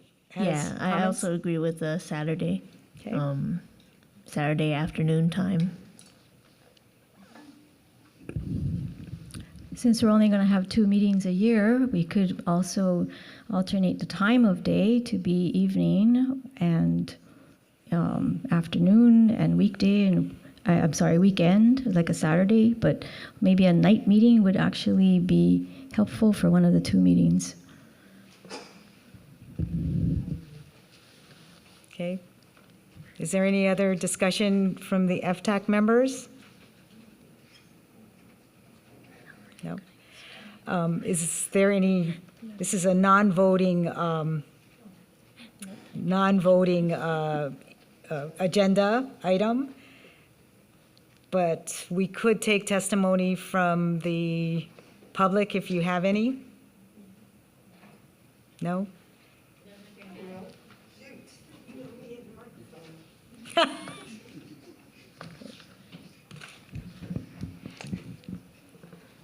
Now I'm selfish. I want my Saturdays. I don't want to change. I'm too old for that. So I would vote or discuss. My discussion is to keep it the same because that's the way I feel. Thank you. Okay, thank you. Is there anyone online that has a comment? Wayne? Once again, I'd reiterate that you should probably take public comments before you have extensive discussion, just so that it can inform your discussions, decision making. I think that's the spirit and intent of the Sunshine Law. To that end, I really recommend you making arrangements. If this is costing 20 grand and takes 6 months to prepare for, I really recommend making arrangements for a deputy attorney general that can answer some of the legal questions that have come up and some of the confusion. There is concern noted that members of the public aren't attending these meetings. I really want to urge you to consider making this accessible for people who have jobs, who have school, who have kids. And so to the extent you're trying to decide, if you want the public to be here, as I think was the intent of those comments earlier, please take into consideration the fact that there are people in the public who would come if these meetings are made much more accessible. That's all. Thanks. So Wayne, we've had one agenda item that was voted on, and the whole agenda. This is a discussion, so we don't have to have the discussion right after, but what we did do in the vote was we did go through the motion. We had a discussion about that agenda item on the frequency of the meetings. We had a motion. We had a second motion. We had further discussions on behalf of the FTAC members. We had further discussions on behalf of the public. And then we took the vote. So I don't think we are in jeopardy of sunshine law on that vote.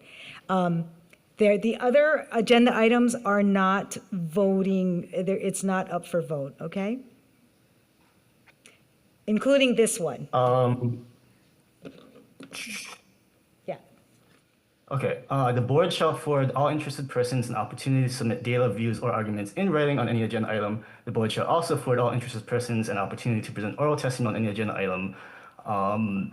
Yeah, we did. There's a spirit and there's an intent of the Sunshine Law, which is to have the public inform, agenda items, and whatever. I mean, I'm not your deputy AG. Please make arrangements to have a deputy AG who's versed in the Sunshine Law at your next meeting. I will. Okay, thank you.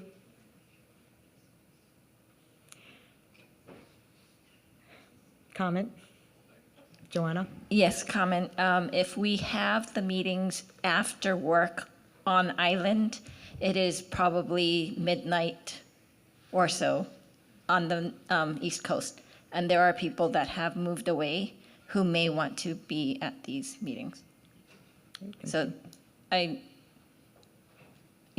you. Okay. Is there any other comments, both either online or in the room? Marty? Kathy, it may be worthwhile to just, if our collective goal is to maximize community participation, why don't we just do a survey and solicit feedback that way to see, hey, what is the most convenient time where even if it's a hybrid where I can attend virtually or even in person. And the answer may surprise us. It may not be Saturday, it may be Thursday at 2:00, but I think if we do a survey to solicit that feedback and collect that data, it would give us an informed decision.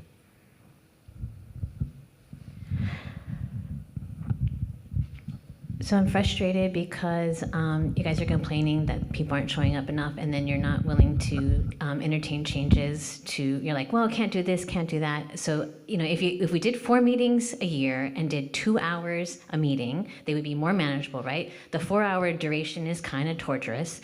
And we could meet more frequently and talk about things in a more timely basis. I realize that moment has passed. I'm still going to complain about it.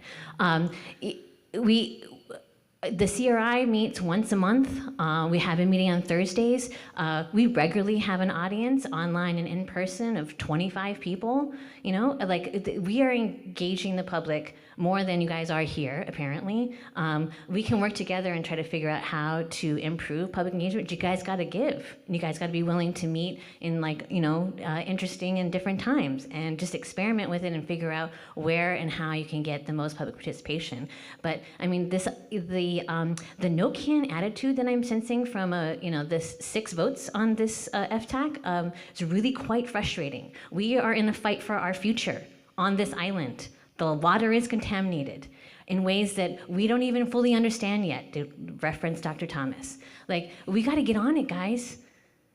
We got to meet more frequently. We got to involve more people. This is an all hands on deck situation. As much as I hate military language, that's what we're at. And I really wish I could feel that energy from the majority of you all. Thank you. Thank you. Is there any other discussion? Thank you. This completes the item number 6. Moving on to item number 7. Keith, will you? Aloha. Oh, sorry. Can you hear me? Yeah. Is this, Okay, so Aloha, yeah, I wanna reiterate that too, and that last comment about making the meeting more convenient for those who have moved off island. Those who are affected are the ones on island. And the meeting is ending after 4 hours at 5 p.m., which is when most people, get off work, and then they're also in traffic. So, but they can, attend the meeting as soon as they finish work. And so you need to consider that you're ending the meeting when people are ending work. Your concern should be for the people on the island. I see a whole empty audience. I didn't know this thing costed $20,000. Use common sense, use basic courtesy and respect, and then use the money wisely for the benefit of the people for whom you all serve. Mahalo. Thank you. Okay, is there, Keith, would you facilitate the next agenda item? Okay, so we've concluded the FTAC deliberation. You're free to sit there where you are if you want, but now we're going to move into public comment, and we're going to stay with the whole in the audience. We'll toggle between in-person and Zoom. So for the people who signed up earlier, I've got 2 names, and we'll take them in the order that they came. I'm going to set a microphone up over, I'm going to bring it over there. And then you can talk from there. Now I'm going to put it on a tripod so you don't have to hold it. You can relax on that. Or if you would do that for me, you can use that microphone there because that's now POW for, presentations. All right. So Susan Gola-Davis, if you'll come down this way. For the Zoom participants, remember, you put your hand up, your digital hand, and you'll automatically float up through the queue in the order you signed up. And we'll go back and forth, one live, one online. So just give us a sec here to reposition the mic. There's a tripod down here already. Okay. Well, we're going to set you up over here because it's a little easier if you want. It's not for me. You want to hold you don't have 3 hands. I drank that water. I mean, you can use it. You can do whatever you want, obviously, but if it's easier to use a tripod, talk into that and do what you wish.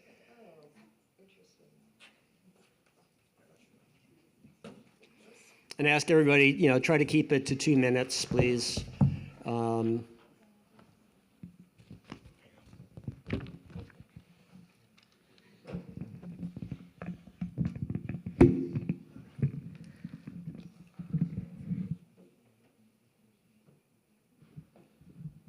Any which way I'm supposed to look?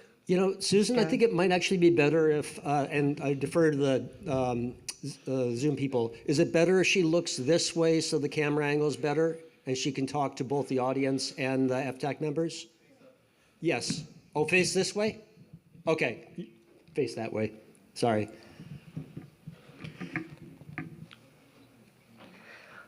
Give me a minute to just... Okay. I did bring my storyboard. And I also provided the slides. Oh, careful. Beforehand, okay? Oh, please don't fall. Okay. So my presentation for the Fuel Tank Advisory Board today just wants to bring out some points on some of the slides that I saw. For the Halawa shaft reactivation, we know that there was a 30-day pilot conducted in May, and the samples were collected from the GAC.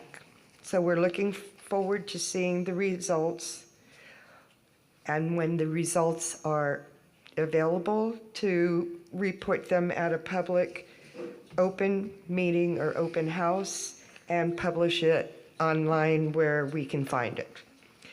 for the Red Hill Regulatory Agency's updates. I know that we're awaiting a drinking water system support, summary report and the pilot study, construction plans, EPA review of the Navy flushing plans, and ask again that these documents be available in an easy to find way. So let's say that the Navy puts in, as an example, supplement 4, and then the EPA and the DOH each submit comments back to the Navy. That's another document. And then the Navy responds, another document. Somehow those have to be collected together. So under supplement 4, you'd see EPA comments, DOH comments, Navy, however it works. But it's very hard to find some of this stuff. And as an example, for the closure plan requirements, the pipeline removal plan should be easily available. The site assessment plan phase 1 should also be easily available. And the websites could be changed to be more easy, have more easy access to the public, as I just gave an example. And recently there was a Civil Beat article regarding the residual fuel that had sat in the AFFF line, retention line, since the fuel was inadvertently transferred on May 6th to the AFFF retention line on November 21st and then released. Well, I saw that in the article, so here goes my mind spinning. How can I find out more? And so all I did was search on AFFF retention line. But I don't think I should have to do that. But I did find some interesting information. So the public has a way of finding things, but it's easier if you make it the way I said. So now we're going to go into communication. There was a letter sent out not by any of the military people in this room, who I know would have probably written it a little clearer. But I'll give Captain White a slight break here. It was dated September 18th, and it was telling the residents that live on the Navy water line, distribution line, and also those that live in the housing that's connected to the Navy distribution line, that there was going to be flushing. And it was a flushing notification in a letter, and Susan has it right here. And it says flushing will begin October 6th, next week. And that during flushing, you may see discolored water due to agitation of possible sediment mineral buildup. These letters went to houses, okay?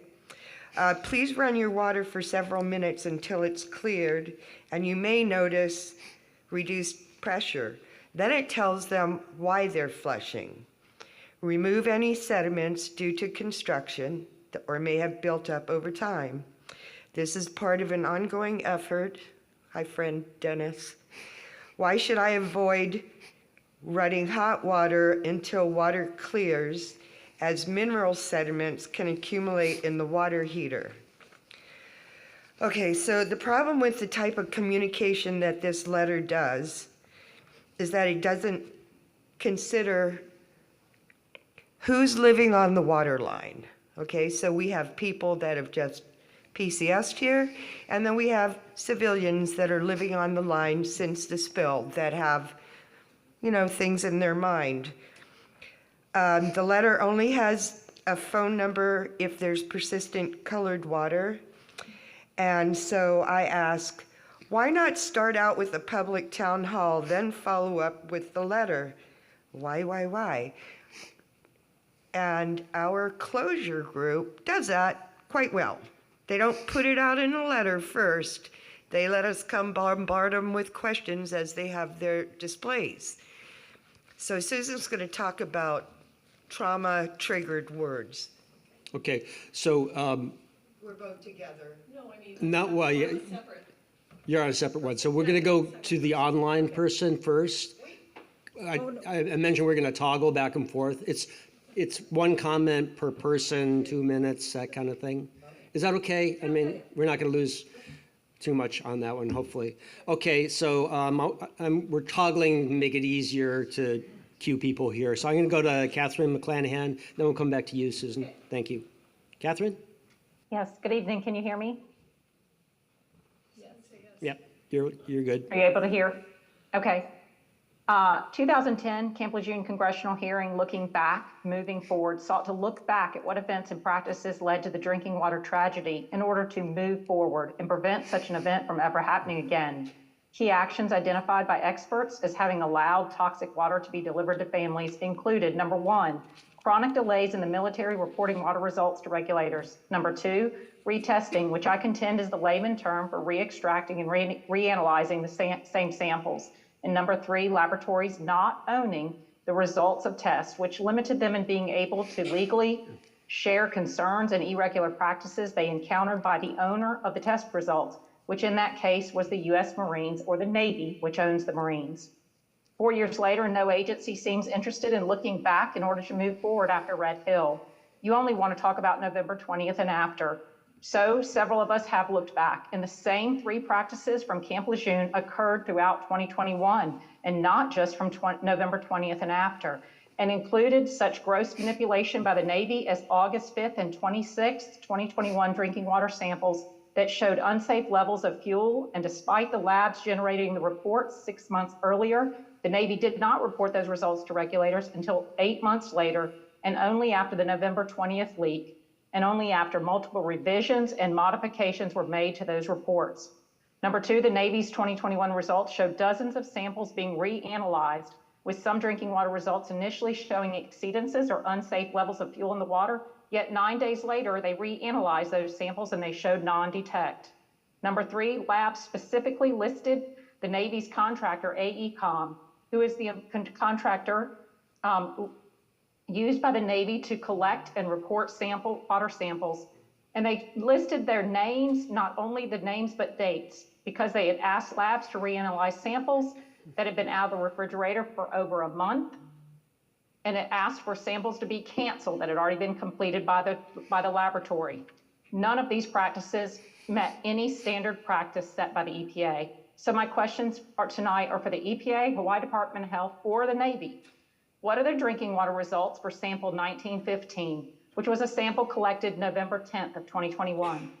Report number two, report 96682 identified a pesticide in the drinking water whose result from June of 2021 was validated, yet the Navy does not report the longer 8270 list, which identified that pesticide, and proceeded to request the labs only provide the shorter 8270 list. How often was that pesticide tested for, and what were those results? Number three, how can the public receive all original reports generated by the labs for samples collected throughout 2021 and not the dozens of revised and modified reports? I propose regulators stop allowing the Navy to control water reporting and require laboratories to release results directly to regulators. This ought not be a 3 strikes and the Navy is out, but consider 2021 a 93,000 strikes and you're out. Finally, I'm proposing regulators require the Navy to publish all original reports for all water sample testing, not just revised and modified ones. Thank you for your time, and I'm sorry about some government shutdown, but $50,000 in medical bills since Red Hill, and with no pay from the military for 4 months, I have a little patience for a few days of people going without pay. Thank you. Okay. Catherine, I think you asked 3 specific questions of Navy and DOH, but they may not have the information. But let me just ask, do you want to respond at this point? So Keith, you talked about early on, there's things that we'll be unable to comment on or unable to answer because they're involved in undergoing litigation, and those questions fall into that category. Okay. Thank you, Catherine. Now let's move back to the auditorium and Susan Gorman-Chang. Okay, hello, Susan Gorman-Chang, and I'm going to talk about triggering And why should the Navy care about triggering? Because triggering leads to distrust, and you, Navy, are trying to regain that trust. And you seem to be kind of befuddled why people don't trust you. So I'm going to use this letter as an example. All right, so this letter is carefully worded and rather lacking in emotional intelligence, knowledge of our community, and of the trauma and of trauma-informed interactions. The letter creates more questions than it answers. So let me go through some of these things. All right, okay, so the term flushing in and of itself, all right? The last time the Navy conducted flushing operations, contaminated water discharged from the fire hydrants flooded streets and ran through our irrigation systems on base for days. Residents experienced fuel, odors, vapor intrusion, and even saw dead birds and animals in their yard. What safeguards will be in place this time to prevent environmental damage and community exposure, and our in-home air quality monitors an option? This is the context with which the community looks at the term flushing. All right, number two, the letter talks about routine water flushing maintenance, and it's going to take over a year. So the question comes up, when was the last time this routine water maintenance was done before Red Hill? Keep in mind that, you know, military folks come and go within 3 years, so nobody has any context to whether this really is routine maintenance flushing. It also talks about flushing is essential to remove any possible sediments due to construction, like what construction and where, or some things that have built up over time. So again, to put that in context of how a community perceives it, this community, the prevailing belief is that the Navy is withholding water test results and that this flushing may be tied to potential slugs of residential fuel in the system. Regardless, this is a public health and safety concern. Every family and business on the water line deserves clear, consistent information so they can make informed decisions to protect themselves. And we don't know what the source of the water is for this flushing. Okay, and then, excuse me. All right, so there's more questions that have come up from the community, again, because of the poor way this was worded, because you seem to lack trauma-informed interactions or training in that or application of that. All right, so alternative water sources. Can the Navy or Department of Health ensure that bottled water or potable water stations are readily available? Leaving families with discolored or unusable hot water for extended periods of time is unacceptable. The letter talks about that the water could be discolored and to let it go into the bathtub and not to use it on clothing till it's, till it's, quote, cleared. Yet it says that, it says that the water quality is still maintained. So again, this raises all sorts of red flags in a community that has been traumatized by the Red Hill jet fuel in their water. Can you confirm that all residents, businesses, and public sites on the Navy's drinking water system, including Capilina Beach Homes, Moana Loa Shopping Center, Pearl Harbor Visitor Center, and Off-Base Navy Exchange and Commissary are notified? Multiple methods of communications, letters, email, text, community meetings should be used to ensure awareness, especially since this flushing is planned for an entire year. And community members are receiving conflicting explanations from housing, base leadership, and even EPA/EPN staff about the true purpose of this flushing, and not all neighborhoods and local businesses on Navy water received this notification. So I hope you can see what a bad job you have done with this letter and how it impacted the community. So I had several questions. Should I ask them one at a time? Yeah, because That's if you want to give them a chance to respond, that'd be great, but we have to move on to some other commenters. Okay, so you're saying it wasn't, well, but it doesn't really matter. This comes from the Navy. We'll take it back to the joint base. Okay, I'll put these questions in writing, and the CRI will get them to you. Thank you. Okay, thank you, Susan. Okay, we have a few people online, so we're going to start with Tara Rojas.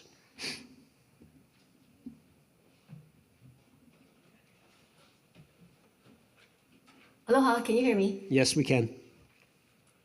Okay, so aloha, Tara Rojas. So disappointing, even in this public comment period. If you really want to hear public comments and have dialogue, you need to have this in a town hall format. So you're going to hear 2 minutes worth and then go to the next person in 2 minutes worth. You know what? That's how this whole system works. It's not meant for dialogue. It's meant to suppress the public's voice and to not give any response. Nothing really comes out of it. You hear it, it gets just jotted down, and then it's never addressed.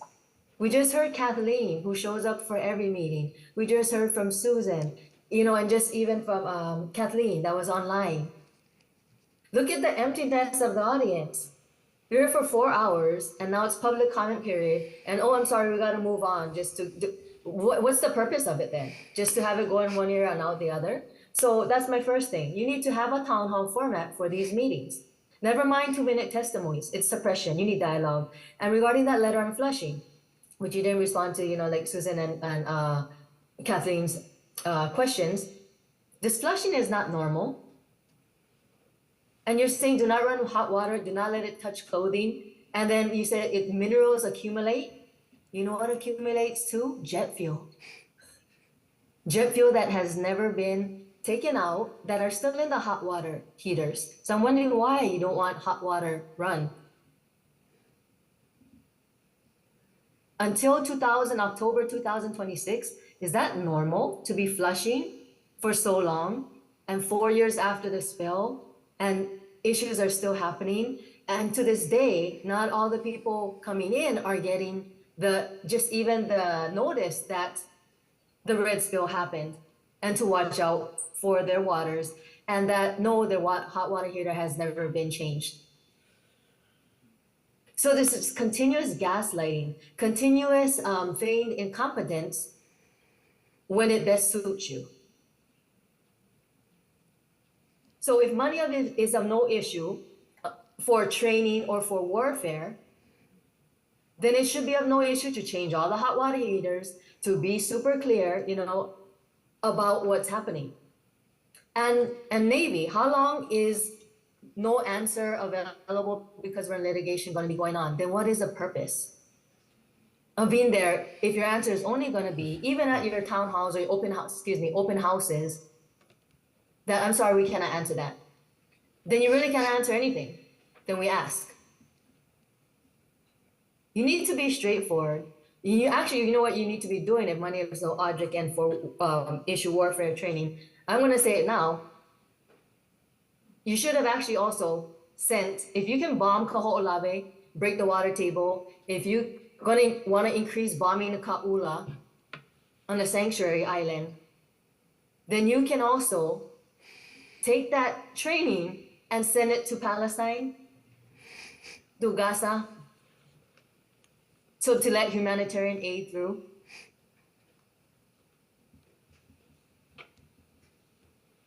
There needs to be accountability, transparency, honesty. Stop the gaslighting. Stop the, I'm sorry, we cannot answer. Then what's the purpose of being there? And no ability for your 2 billion bill that you're putting on us, the taxpayers, that you're refusing to pay. No, you need to take responsibility and you need to pay it. So stop using our islands as bombing practice. Stop using our islands to contaminate and to desecrate. Be the true good neighbor and take accountability for your actions. Okay, And thank be you, Tara. trustworthy and Thank you, Tara. transparent and honest. We have to move on Mahalo. to the next person at this point. So I'd like to bring up Wayne Tanaka online.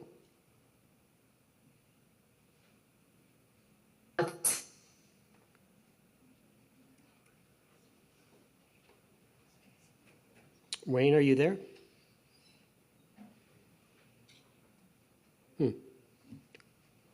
Did he drop off? Oh, no, yeah. I think I got the same message that our internet is unstable. Yeah, mine's gone. Yep, I'm seeing a problem with the internet. Shoots. They don't turn that off, do they? They do? Oh, no. We were not notified of that. Oh, gosh. All right, so,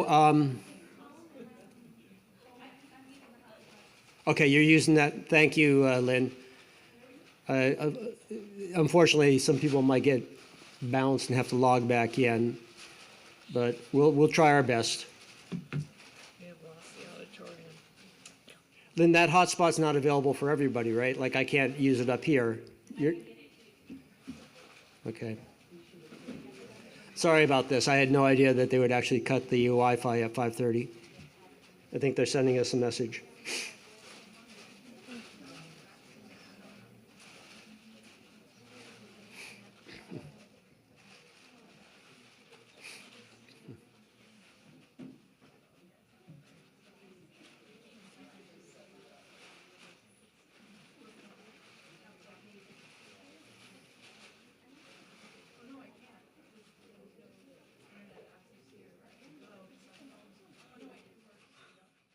That is nuts. I mean, I can use my own as a hotspot too, but no, I can. Oh, I can.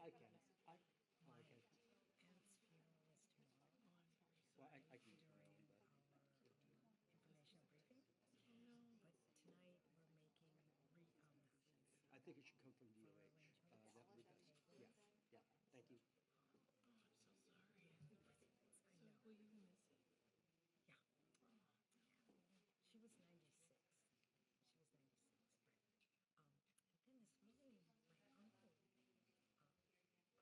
Okay.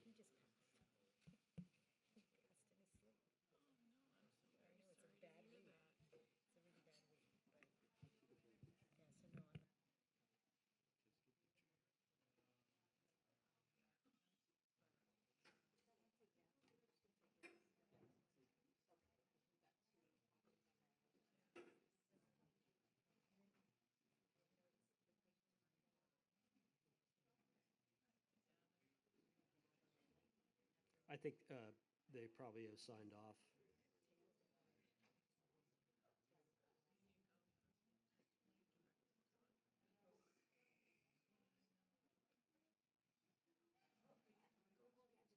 Oh, sorry.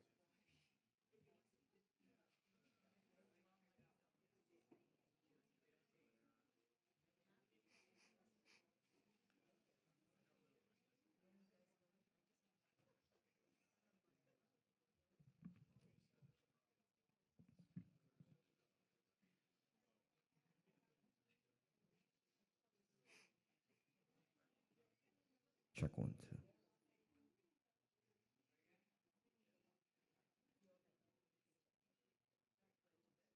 Hey, hey, hey. Hey, hey.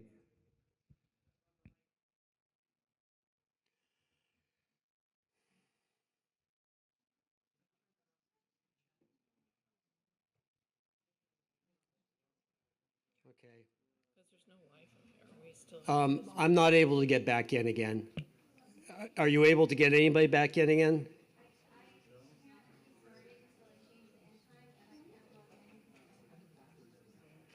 Okay. I'm not sure if this is salvageable at this point. I defer to your expertise with webinars, but my sense is we might just have to send out a notice apology that the network cut out on us.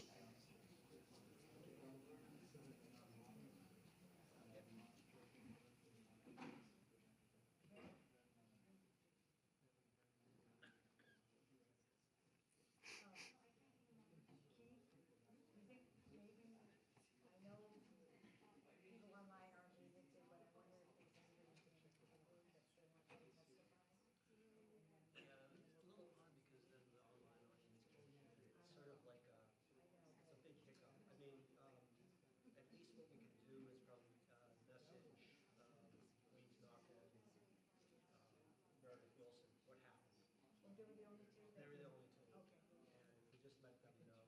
I don't know if anybody's got their contact info. If you have Wayne's contact info, just message him and say that's what happened, the Capital Wi-Fi cut off. And provide his name.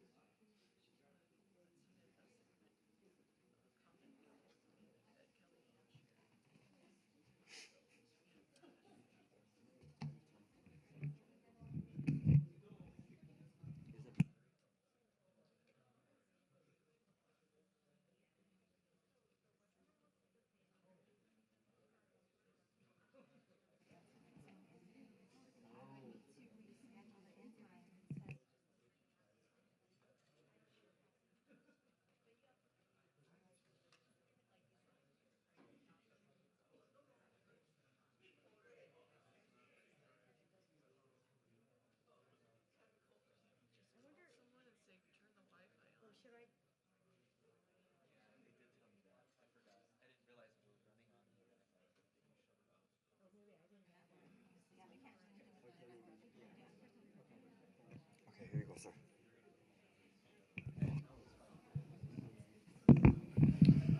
Okay, so as you can probably tell, we had a snafu with the Wi-Fi. We can't get a network at this point, so we really can't, do any Zoom. We've heard from the folks who signed up in person for public testimony. We're going to send our deepest apologies to the online people who were waiting but didn't get a chance to speak. And, unfortunately, I think we'll just have to adjourn on this meeting. But I really thank everybody for attending today. I appreciate your patience with this. We had no idea this was going to cut out at 5:30, and so. So there's going to be no sorry for effort that. made to reconvene for the people who are online waiting to testify? There are at least 4 people that are texting me. You know, now. I think what we can do, and maybe Kellyanne and Kathy can help me with this. There is a way to provide written testimony. It's to Kellyanne Lee, and it's just as good as oral testimony. It gets in. So we can suggest that they do that. That's probably the best workaround I can think of. Okay? So, yeah. Yeah.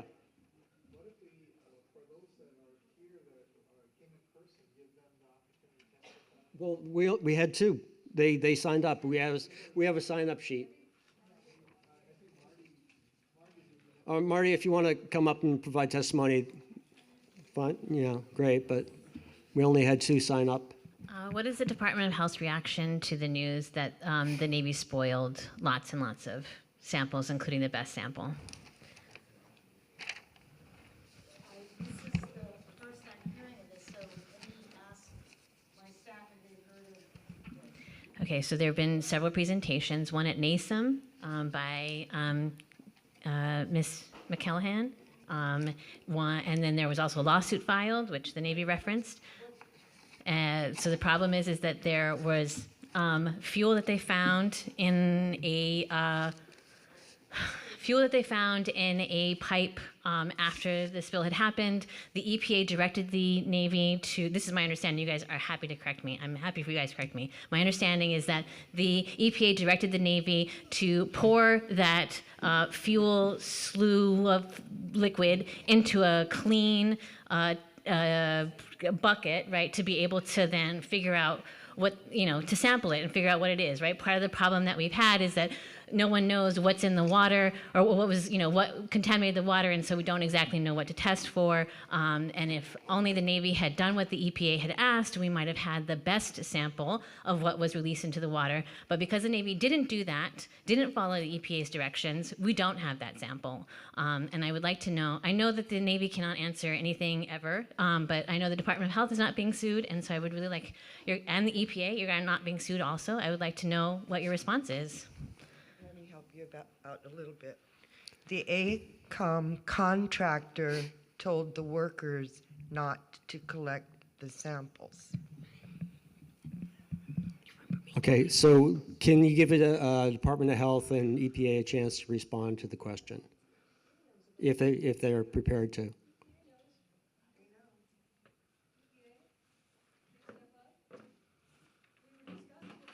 Bueller.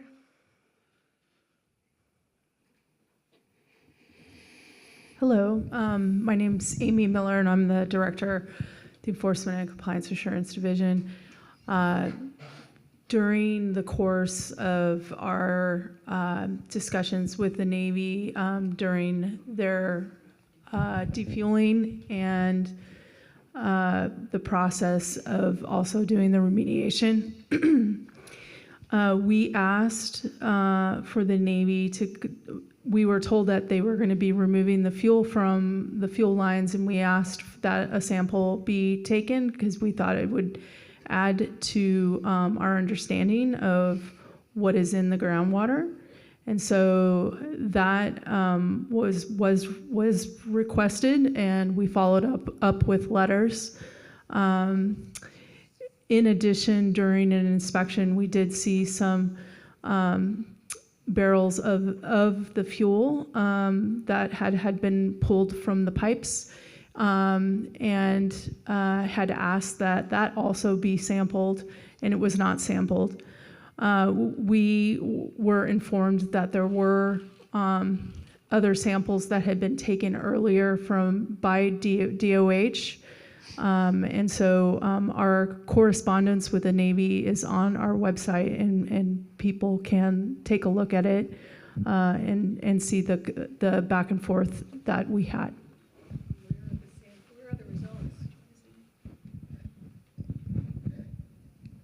The samples were not analyzed. And that's okay? We're just going to be okay with that? So, we had asked for a sampling method to look for constituents in an oily matrix, and that sampling method wasn't. It was a new method that was developed by our lab and couldn't be done at commercial labs, and so there wasn't a way to generate defensible data with the method that we had requested. And so, and in addition, we talk about the length of time that product sat in that line. It was mixed with water, and we don't know the origin of that water. And so when we talk about the value that data would have provided to the investigation, we didn't know where it all came from, and so it wouldn't have provided a ton of value. Okay, so I just want to follow your logic here, Matt. So you're telling me that because it's possible that the samples wouldn't have been useful, it's no harm, no foul. But the point is that we would have known if they had followed your guys' direction, and they didn't, and they're not getting any kind of repercussions for that. How are you guys regulating them if you're telling them to sample in a certain way and they're like, nah, I'm not going to do it? That's not okay. So, Marty, we are on a weekly basis in meetings with the Navy about the process of defueling, closure, and drinking water. It's very much an iterative approach in which we have conversations, we talk about things, there's a lot of back and forth. And if there was something that we felt like we needed, we would have requested it, or we would have taken the sample ourselves. Part of the process at EPA is we are making available all of our letters, and so you are seeing the back and forth that happens, and so we feel like that's really important for the public to understand the discussions that are happening. Not every single thing that we ask is something that we may change our thought process and want to pursue other items. And so again, what I said earlier is we became aware that Department of Health had already collected samples of the fuel, and we felt like we had sufficient information to have an understanding of what had entered the groundwater. Thanks. Okay, before we get into like a very lengthy discussion, I do want to sort of adjourn the meeting as a meeting because we no longer have Zoom, so the people online can't hear. It's no However, longer being Joint Task filmed. Force Red Hill personnel did Please. provide centralized oversight for the Navy Region Hawaii Environmental Office fuel sample collection. The chain of custody of the samples is intact and will reflect the following. AECOM handlers collected the aliquots, placed them into 4 containers, and chilled them as directed by EPA, and sent them to Eurofin's laboratory in Sacramento, California. As the responsible agent, AECOM is delivering the samples to Eurofin's laboratory in Sacramento, California, enclosure 3. And our HEV point of contact is Mr. Bill Manley, and that's his email. And this is a letter. Who is this to? Is this from? It's from Admiral Mulway to Claire Trombador. Can you shed some light on this, please? It looks like the samples are sitting at Eurofin Labs.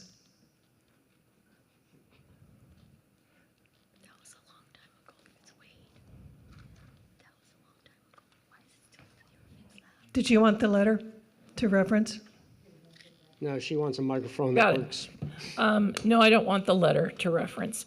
There were several letters, as Amy elaborated on, where we made requests and the Navy responded with their reasons as to why they would not be analyzing those samples.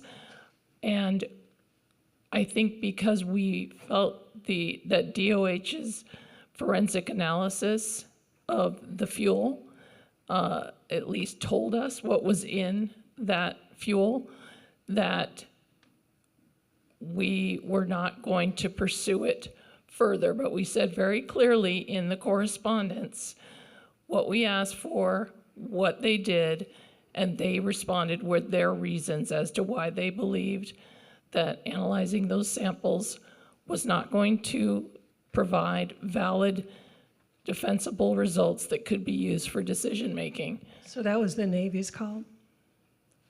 Right. That doesn't seem appropriate.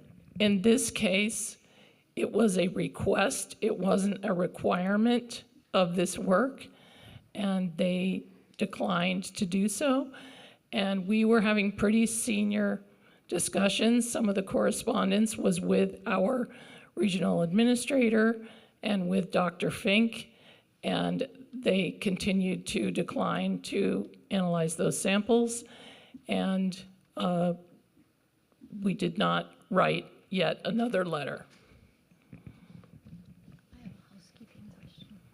So in the Civil Beat article, there are 2 documents of 2 lab results from 2 separate samples from the drums.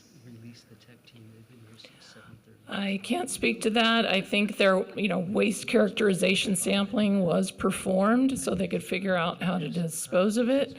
I don't have the results of that in my, right presently.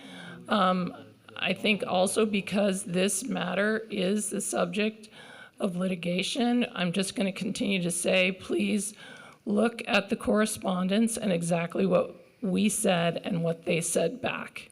Thank you, Claire. And this is no way to try and push something on you or be derogative from my point of view, but you can see how things like this start becoming a snowball of questions and then misinformation or people freaking out. And it's hard for the public, when they read things, to not start going backwards. Okay, so I just, Understood. please. And I also want to add that typically, if the Navy has taken a position and put it in writing, it would be helpful to have them answer your questions directly. I'm just saying, I understand. I cannot answer for the Navy other than to refer you to the correspondence. Kathy, I have a question. Part of the charge of this FTAC committee is a report to the Senate or our legislative bodies here. And so I have not seen one after the first couple of meetings. Are you going to be writing one and then posting it on the website? We're supposed to have some kind of report to the legislature. Right, our staff will be writing something. Okay, and then posting it to the website? We do continue to write the reports as required and post them on the website. And I think a couple of FTACs ago, Ernie Lau had requested that we send them to the members beforehand so they can be reviewed. We did that, I think, last time and maybe the previous time as well. So it's going to be up there then, along with all this agenda and the slides and everything else. Yeah, We're going we to also are- put the report to the legislature. yeah, we are required to do that. Okay, so a couple of things. One, we've lost the entire online audience, so you're kind of having a conversation amongst yourselves, which can continue as far as I'm concerned, but I am very, very conscious that the tech crew has been here since 7:30 this morning, and I would like to allow them to break down the stuff. And so whatever conversations can continue, I would like to adjourn the meeting with Kathy Ho's Great. permission. Yes, thank you. The meeting is adjourned. Thank you very much. Drive safe.